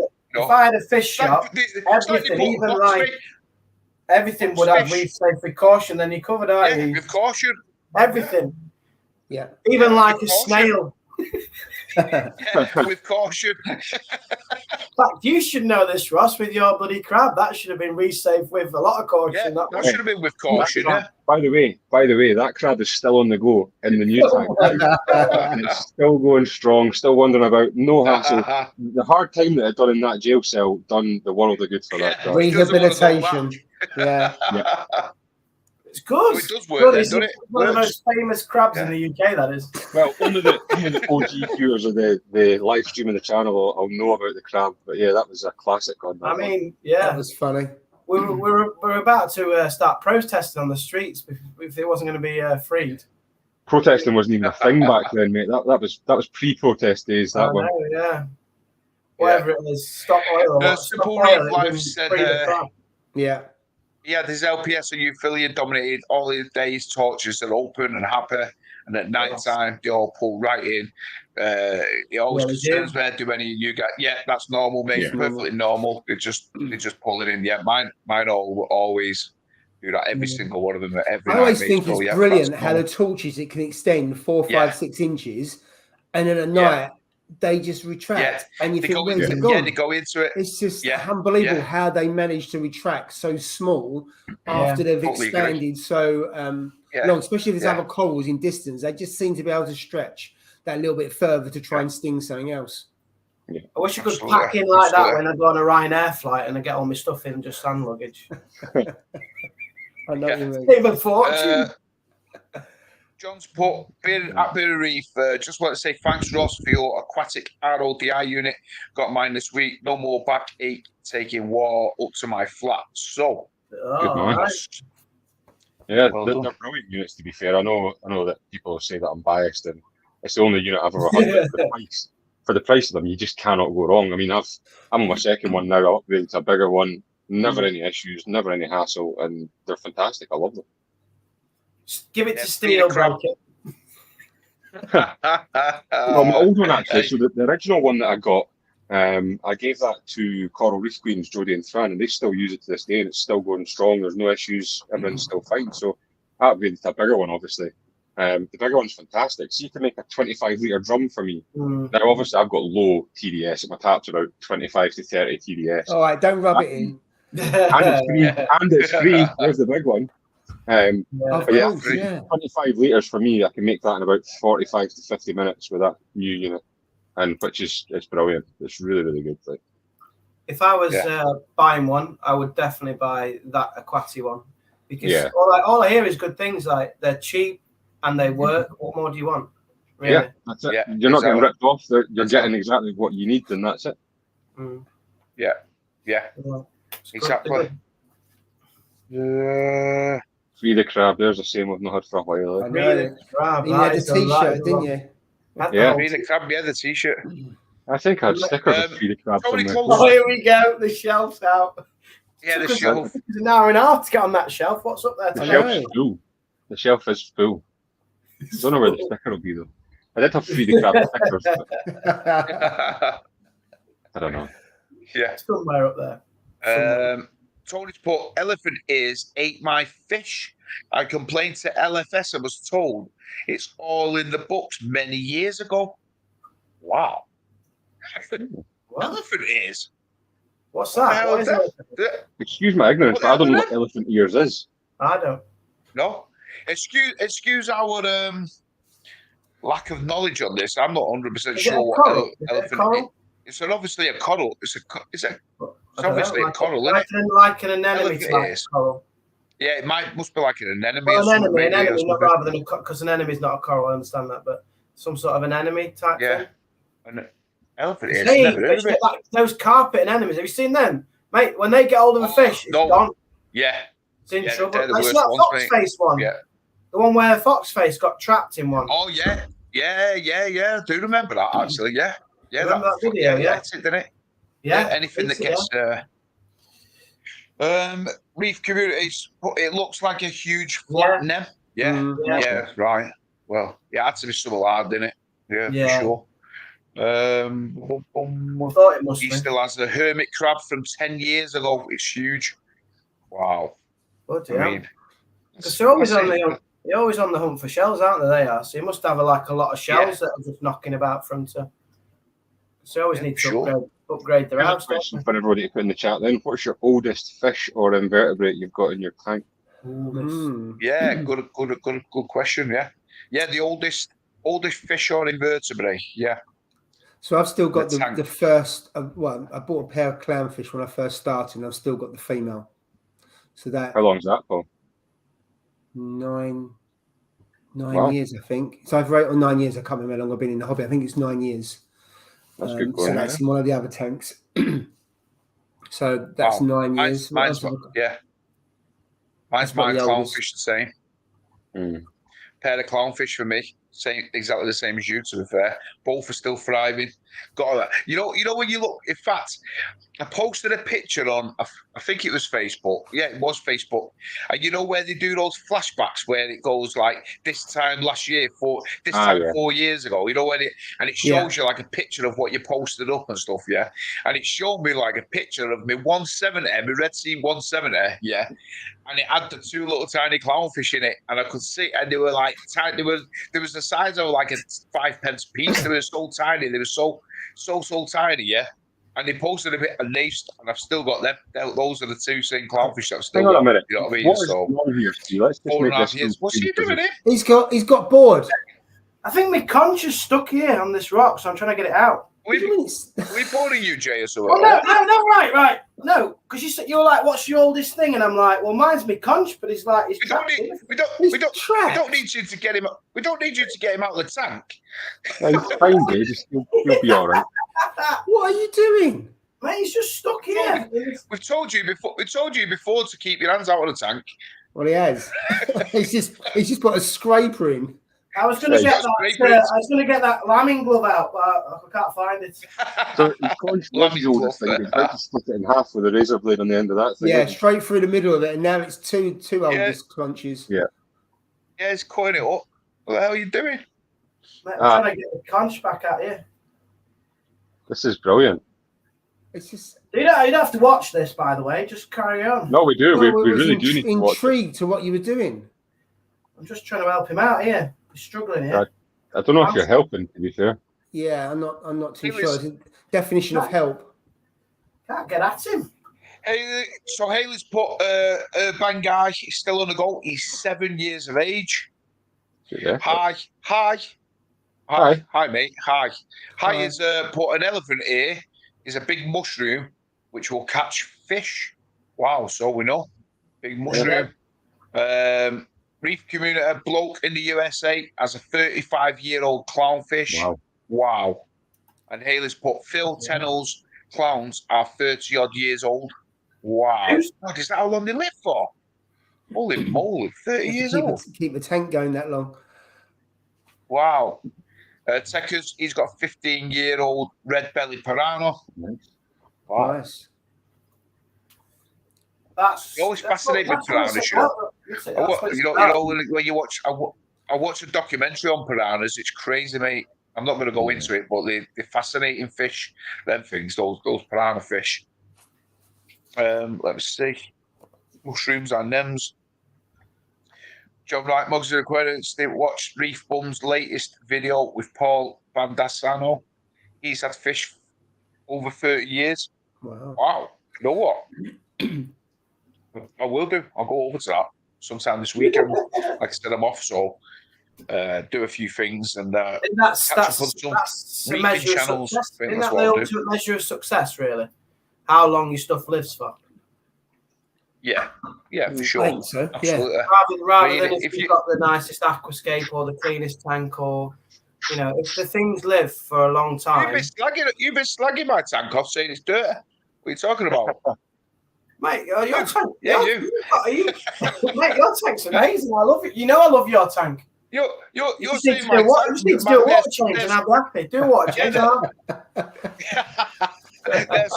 You know what? I mean, let's put it this way. If I did say a 50-litre water change, yeah, what do you guys think would happen in my tank? Do you think anything drastic would happen in my tank? No, I think you'd get a lot more colour. Yeah, the fish would thank you. Yeah. They'll come up to the glass and go like that. They're putting a flag up. They're a new flag in there, like, way between now. In a moment, they're going like this. Oh, mate. Do you know when you walk past your tank, they like follow you? Yeah, they do actually. Do they? Yeah, they think they're going to get a water change bucket. That's what it is. Oh, mate, I love this. You know what? I love this live stream. It's great. I love this live stream. Oh. Yeah. Mate, honestly, let's see. Corals will be so much like as soon as you do a water change, your corals look so much better, like so much more colourful and happy. And the fish, I mean, to be fair, you don't notice anything with the fish; they're still the same. But the corals look like straight after a water change, the first day or two, the corals look amazing. Yeah. Like most of them. If I want really good photos of my tank, I take the photos a day after I've done a water change, and that's when it looks brilliant. Yeah, same here. You haven't convinced him though. He's thinking about it. Look, you can see the cogs turning. Yeah. I thought he's ignoring you. Yeah, I mean, you know what? I don't know. It's not that I've been thinking about it or anything. I'm not because I've been lying if I said I would. You know what I mean? To be fair, I mean, it's like I've told you time and time again. I don't like it. The less I can do on my tank, the better. All I want to do is sit there, watch it, enjoy it, and look at it. That's all I need to do. You know what I mean? But like you said, I mean, now I have been seeing like the SPS now, like they're growing like crazy now. I don't. It's definitely got something to do with those lights. Those lights are like crazy, mate. I don't care what anybody says. Those radions, are a game changer. Are a game changer, mate. They've grown like the SPS have just suddenly shot up. Like I'm seeing sprouts. I'm looking at pictures of only like 3 or 4 weeks ago. You got something wrong if you're seeing sprouts. No, you know what I'm saying? Like sprouts of branches off here, there, and everywhere. You know what I'm saying? I'm like, what the hell, mate? Honest to God, there's like loads of them. So definitely thingy, but I do think to myself, imagine if I started doing water changes, whether they would grow bigger and grow faster or what. I don't know, but I don't know. We don't know. Maybe the new year might bring something different. You never know. Well, you could have a reefing resolution. You could have a reefing resolution. Yeah, reefing resolution. Yeah, that's what we need to do. We need to do a reefing resolution in the new year. I'm sure yours New Year's resolution is going to be mine. Yeah, mine could be water changes, mate. You never know. We'll see. Mine will be to actually look after the tanks again. You will especially over Christmas when you're at home a lot more. You'll be right into it. I think not been away. I bet you've lost a bit of the bug, haven't you? But when you start to hang around the tank again, it's difficult to try and get back in it again, isn't it? I'll tell you how to get your bug back. You need to buy a new coral or a new fish, or I would, but my LFS is shut down now, so I've nowhere to go. Of course, yeah. Of course. It's just a short drive, 150 miles across to, I don't know. Where's the other one? There's 2 shops in Glasgow that I could go to, which is only, to be fair, half an hour, 40 minutes away. But it's just the fact I've never been there before. I've never used them before. It's, it's that unknown that you try something different. Something different, innit? You know what I mean? Do you think the fish will have like an accent there? Do you think they have different accents from the different areas? So they'll probably start about like a knife and just start try to batter folk all the time. I reckon they're going to be hardy fish from that Glaswegian fish shop. I don't know if you can get much hardier than that clown that I got mine. That was a hardy clown that I got. Absolutely. You did amazing with that. You did amazing with that treatment. Yeah, that was that took a bit of work, that clown. Like, so that clown's a tough little thing there. Yeah, you've done well there to recover it. God knows how many times. Yeah, how the hell that survived, I do not know, mate. So that was just like, I've got to admit, when I seen that, when you posted that picture, it was like, I don't know, it's like a tumor. I was like, what in it? It was looked like it was guts were coming out. I was like, oh my God, that's not going to survive, no chance. And I did remember there was a bit of bone. There was a bit of his bone actually came out that I found in the tank. It wasn't that wee hospital tank. So there was some of his bone came out, and there was his stomach in it, and it's still that fish that's in there just now going. It's perfect. That's incredible. That's incredible. Just goes to show, doesn't it? You know what I mean? The resilience of him. You know what I mean? And you, obviously, like looking after it and doing exactly what you needed to do. Without your intervention, it would have died, wouldn't it? You know what I mean? A lot of people wouldn't have done that. They just would have died, wouldn't it? Yeah, it would have died. Yeah, for sure. I didn't know what I was going to call, but lots of people got in touch and said, "Here's what you need to do. This is what you need to do," and it worked really well, actually. To be fair, so. There's some good comments down there. I don't know if they're good comments, but they're funny. No, there's one from Julian. The first one. I'm reading it. Let me have a look. New Eater. Oh yeah. Hey, my missus has bought me one. No, she hasn't, not yet. No. Hey, listen. He's always on the lookout for his 8th heater. We talk about eaters all the time, mate. You know what I mean? You never have to most of it, you can never have enough, mate. Never have enough. Oh yeah, the longest thing I've had is the heater. Oh yeah, 7 years at it. 7 years, yeah. That's your longest. Yeah, longest piece of working equipment. Longest piece of working equipment. That's got to be your heater, hasn't it, Paul? Yeah. Yeah, that and the NIOS 120 skimmer. It's in the second tank. Wow. But I've started that at the same time as the heater. Yeah, because that heater that is running is actually the second-hand one as well. That came with the tank. So it's longer. Actually, you do. Have you it's the light in here. It's the light in here. You put skates on. No. Oh, yellow. Don't do that now. Flipping it. You look like you're in a sunbed room or something. Yeah. He's had some fake tan now. That's what it is. I noticed the hair net's gone now this week, though, Jay, isn't it? Yeah, it looks a bit messy. Yeah, it looks a bit messy tonight, Jay. What's going on? Because everybody rips me every week, so I've got to change it up, haven't I? So now this week, thanks to Simple Reef, now I'm called a Simpson. Bright yellow. I reckon that's a better look. What, orange? We'll start calling you Homer now, will we? Oh dear. I thought this was a reefing chat, not take the piss out of me, chat. I think you've done pretty well recently. Hey, you know what, John? You're right, mate. Hey, spot on. I love John. You know what? He gives sound advice, unlike you, Jay. You know what I'm saying? Look at what he's saying there. Why change anything? His tank looks good, and it's true, mate. You don't need to change anything. It does look good. I didn't say it looked good. Hey? So while we're on the subject of ripping the piss out of Jay, what's your tip of the week for this week? I'm not have to do that for ages, thank God. The tank does look good to me anyway, but it could look excellent. That'd be better, wouldn't it? Mm-hmm. Tip of the week. Oh, I got one, mate. Yeah. Don't wear fake tan on a live stream.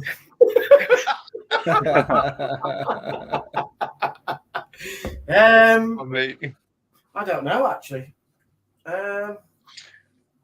I'll have a think. How long have we got left? 20 minutes. Yeah. You got 23 minutes, mate. Yeah. John's put, have I started dosing manganese? If so, have I seen any effects?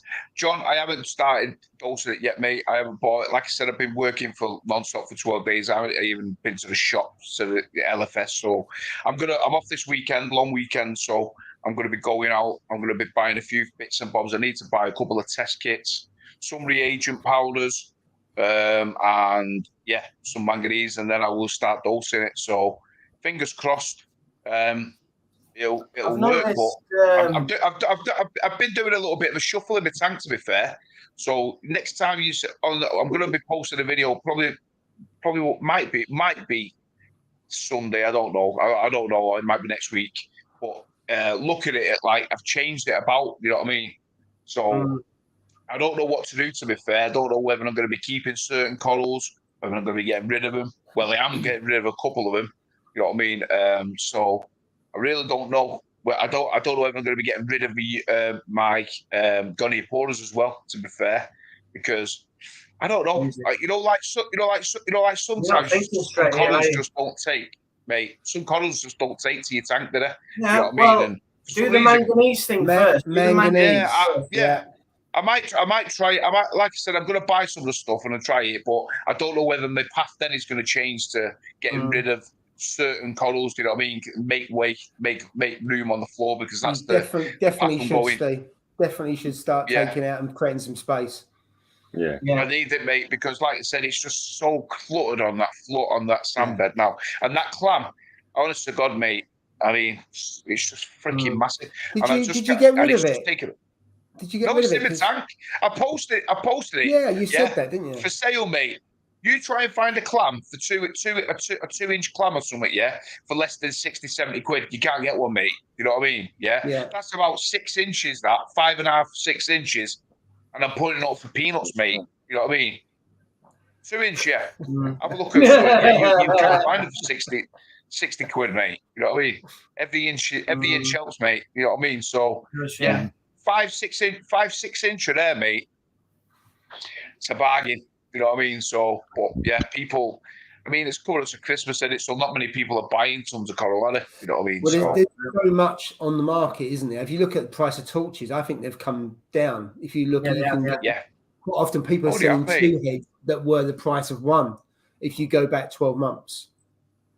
So definitely. I mean, certain corals are not. I don't think rainbow chalice are, from what I've seen. But if you look at torches, I would say they're cheaper. I don't know about other corals, but in the main, I think stuff's a lot cheaper, because there's a glut of stuff on the market, isn't there, at the moment? Yeah, for sure. Absolutely, mate. Yeah. I mean, like you said, there's more and more. I've definitely seen more and more, like, Holy Grail torches and all that, for sale and stuff like that, you know what I mean? And things, Indonesian golds and stuff. I've seen more of them. But they're still selling them for a decent price, you know what I mean? The prices have dropped slightly, but not like really cheap. You know what I mean? Not like they used to be. You know what I mean? So, I mean, you're still seeing like single heads of Holy Grails for like. Remember when they were going for like £350, £400 and all that? Remember? Yeah. Now I've seen them in one of my local shops there. Yeah, and they were selling it for like £175. You know what I mean? A head. So it's like half price. So I thought that was, pretty decent in a way. You know what I mean? Compared to what they were going for. But then you get the elite ones, don't they? Or the ones like the banana one and the tiger torches, they're like going for 500 quid, mate. 455. They're probably quite rare still. But if you look at Holy Grails and the others, I wouldn't say the market. I don't think it's a wash with it, but you don't struggle to find them. Whereas remember, Holy Grails, you couldn't find it, and as soon as someone fragged the colony, bang, they were gone, because there wasn't much in the market. Agree, mate. Yeah. I would I'd do the manganese thing before you get rid of your gonnies, because I started doing that manganese. Nothing else apart from the gonnies seem to be loving it. They like the growth of the gonny. I don't know about the colour of the gonnies. I don't think that's changed, but I think the growth has. But none of the other, like the torches, are still the same as what they were. But I do think that manganese, the gonnies are liking that. I know Laura said that, didn't she, from Eco Marines? She said that gonnies liked manganese, and I think there's truth in that. They're growing quicker now. Yeah, but you speak. I mean, obviously, Laura was talking it when we was at Love to Reef, weren't we? And she's obviously been on here, and you speak to some other people, and they dose that as well, and it seems to really help. With Goniopora, and quite often it's the not secret sauce, but it helps people to keep them alive and to help them thrive, because your Goniopora garden looks superb. It's doing really well. Thriving. It's really just loves life. And I think that is the manganese. So give that a go, Steve, before you give all your corals away, because there's no value at the moment. Anyway, you're best holding on to your corals, because, like they say, you're getting the lowest prices at the moment for anything. Just try and hold on to it.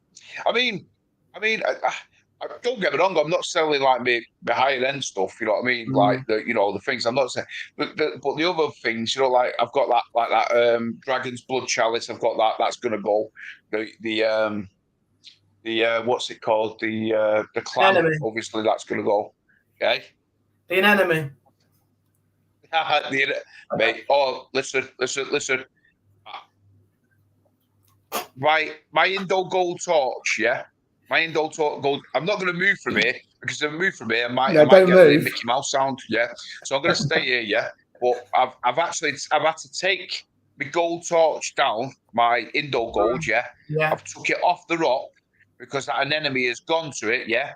I think it must have been at night time or whatever, and it stung 3 heads. All 3 heads are gone.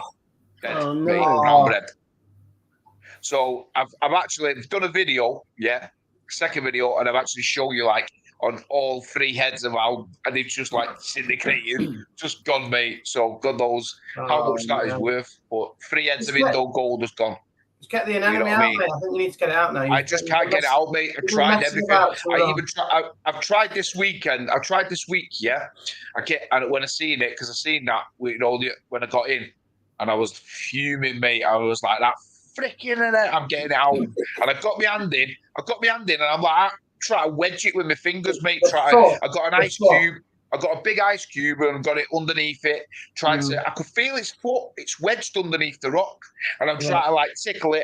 I got my fan. I blasted my fan on full blast it. I'm like, you bleeder, you're getting out, mate. And it curled up that tight, yeah. That it went underneath the rock, and then I couldn't get it. And it's just like the only way I can get that out is if I do a demolition job and take all the rock out on the right hand side, mate. Yeah. And I just can't do that, mate. I just cannot do that. I cannot do that. It's impossible for me to do that. If I put it back, so it's not gonna. It's all gonna go pear shaped. So the one thing, like just thinking that. So the one thing that you put in your tank that you wish you never put in, is that what yours would be? Enemy. Yeah, 1,000,000%, mate. 1,000,000%. I should never have put it in, but I've had it in for years. It was tiny. It was like that when I got it. You know what I mean? And it's just grew into a huge thing now. So, but yeah, if anything, I think an enemy should stay in an enemy tank only. It should not go in anything else. You know what I mean? Because they just, it's not a case of them wandering, mate.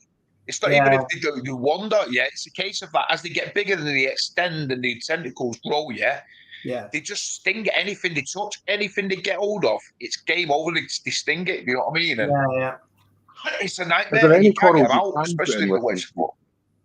I don't know, mate. I don't think you can. To be fair, me, I think it's that potent their sting that once it touches something, it's game over. Especially like Euphilia. I think Euphilia. Yeah, I think they just sting. I think they sting anything to death. I don't know whether. Like it would sting SPS, I'm sure it would. You know what I mean? But like I suspect it would. They're quite. I mean, SPS are quite weak. You have torches and they'll sting SPS. I just wonder about things like spores or mushrooms or kind of the easier soft stuff. I don't know about mushrooms. I always find mushrooms indestructible. Yeah, maybe. I don't know. Yeah, I don't know. It would be interesting. It would be interesting to know, to be fair, but I don't know. I just can't see it. I think I think like an enemy should just be all together. You know, like in those clown harem tanks, you know, where they're all euphilias, all an enemies, and then all like loads of little tiny clownfish. I think they look fantastic. You know what I mean? That's the way they should be. Secret Reef Life. I hope your bosses are watching this live stream, by the way, on your previous comment. You see the comment? He sits at work watching our live streams for 2 hours. How's he get away with that? What job's he got? He must be a builder or something. No, he's a teacher. Get out of here! I don't have 2 hours to sit and watch a live stream. With a master's in geography. Oh, he's a sod off. If you're not already, give the thumbs up. Give the thumbs up for us, guys. Really appreciate it. Let's see. See if I missed any more. I know there's a bit of chat going on about the manganese. There's a lot of chat going on. It's limited and that it's can't be overdosed and stuff like that. But Laura did mention that it precipitates, is it, or something in salt water? She was talking about that. Yeah, about the fact that if you do overdose, it will do exactly that. So therefore, it's very difficult to overdose. But also, I know it really helps with gonioporas. And she wholesales gonioporas and sells quite a few to some of the LFS. So I wouldn't say she wouldn't say she's an expert on goniopora, but if you speak to some people I know, they say she's bang on when it comes to goniopora and looking after them and growing them out. Yeah, exactly. Yeah, there's like I said, there's a lot of comments about that. Let's see. Rudger's put same. I'm trying to get my enemy out as well. It's growing fast, splitting, but it's a pain to get out now. Exactly. I've done everything what people say to do. Blast the power head, ice cube, block it in. And there's no, and for some, it's just not coming out. It's just not coming out. I had to lift my whole scape out. That's how I did mine. Exactly, yeah. You always get their foot, like you say, Steve, underneath or behind a rock. They know that you can't, they know it's secure and safe there. Absolutely, don't they? yeah. They're not stupid. That's why they do it. Yeah, that's why they do it there.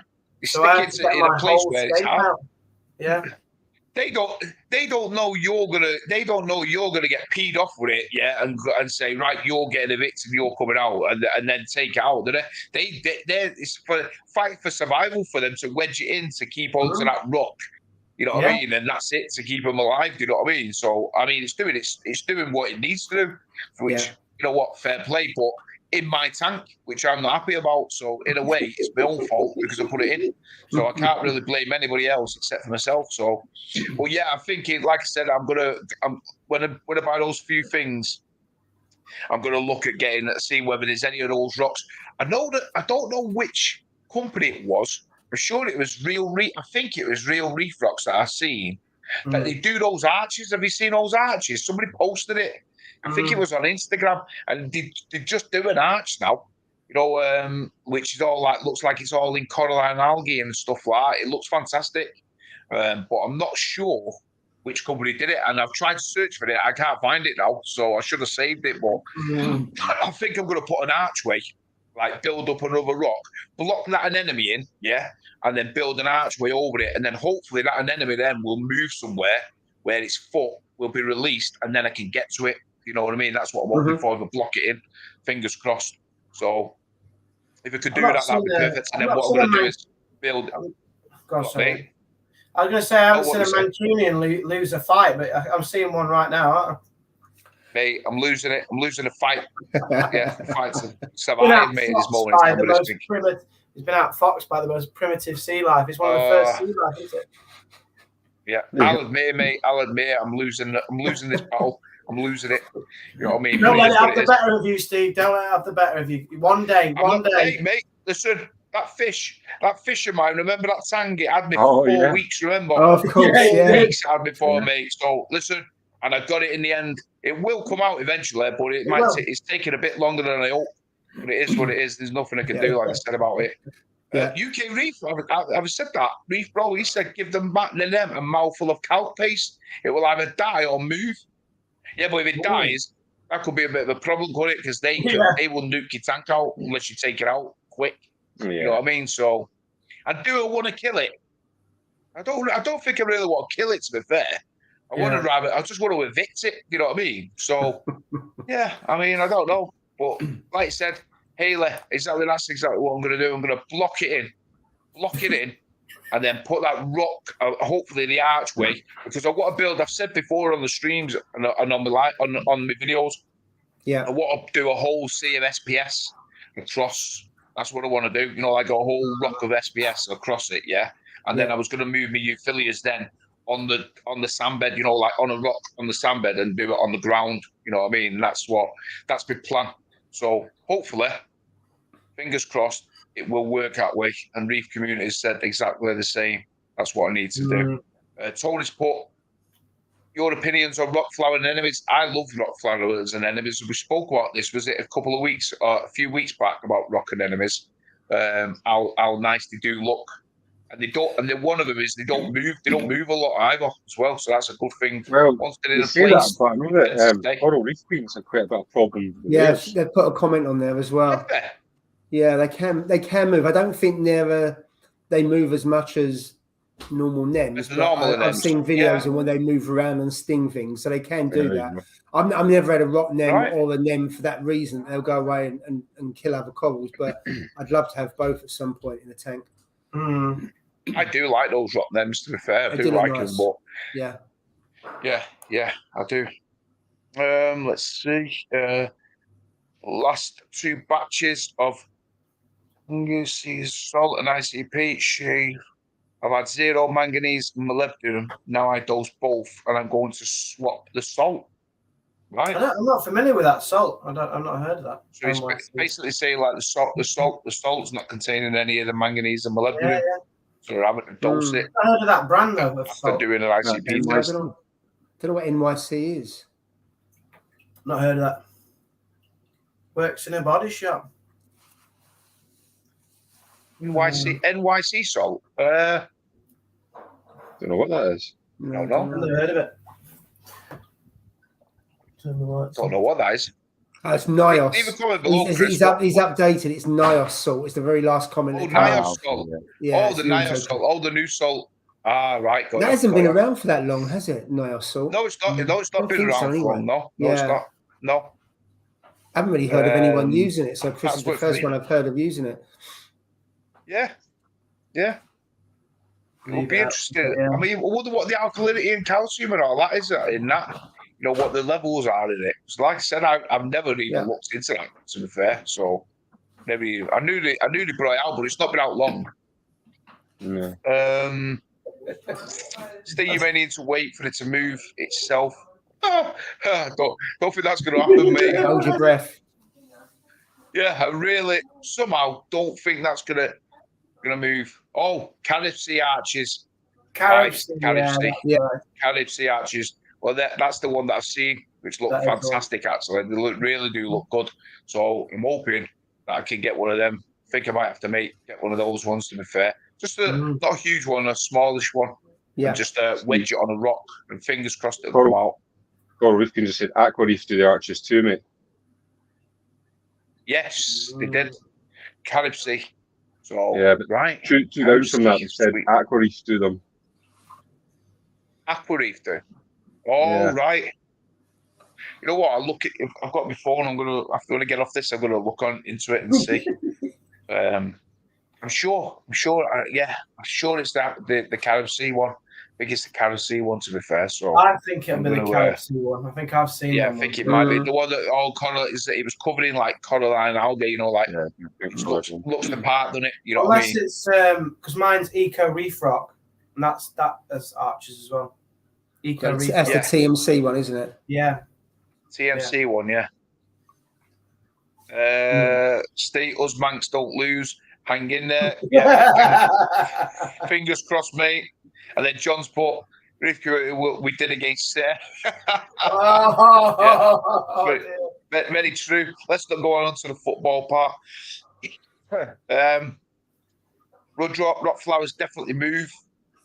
Got one in my tank and it's definitely moved. It moves to settle in a place and then stays there. Bubble tip anemones move a lot more. You're right. For sure. Let's have a look. Are you up to date with the chat now, Steve? It's nearly there. You've done a sterling job, my friend. I've absolutely loved it. Appreciate it, mate. Yeah, appreciate it. Let's have a look. Mr. Sport, very clean and quick to dissolve. But so the readings are 8 alk, calcium is 420, and mag is 13. So it's on the lower side, isn't it? It's on the low side. Yeah. It's on the slightly lower side. I mean, it's like the Red Sea one. I mean, I've got out against Red Sea, don't get me wrong, but like their finger bucket. How on earth? One of them, it was like 12, the alkalinity. That's the Coral. It's the Coral Pro.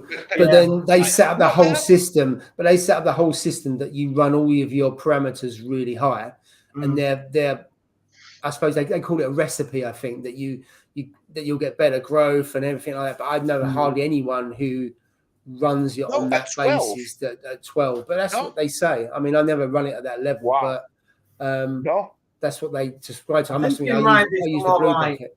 Farming rather than just your general hobbyist. I think it's more farming. Yeah, but it is for the consumer. But then the people, I don't know that many people that run farms, but the people that do, I don't think they run it anywhere near as high as 12. It is for the growth. Sure. That's what they do. It is supposed to be for growth, for sure. But I don't come across many people that would run it, that do run their tanks that high. I'm sure there's some. But I'm not too sure how many people actually follow that recipe. I prefer the blue bucket. It's 8.4, I think it is. Yeah, blue one is. I'd go with the blue one for years. Yeah. I would. Yeah, I would definitely go for the blue one for sure. Alice Port. Thanks for the stream, guys.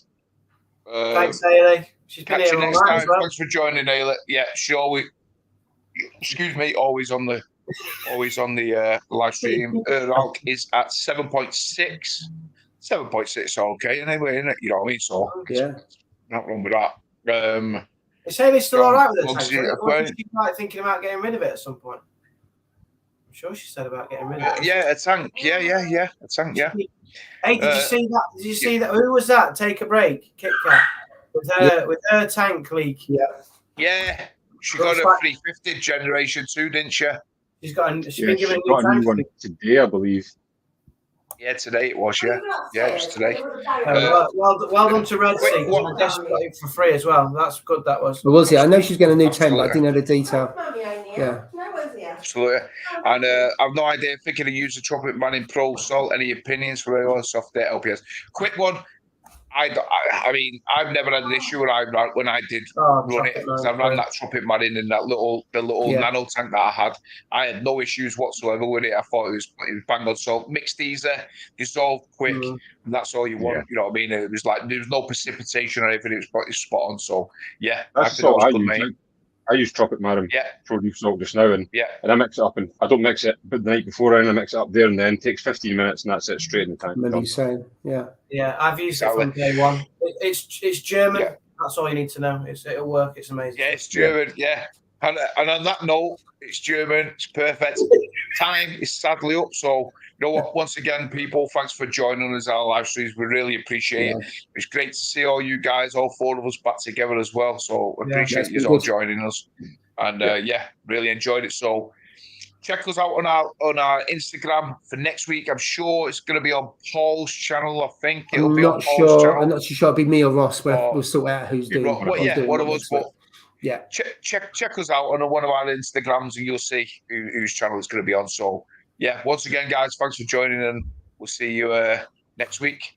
See you soon. Have a good week.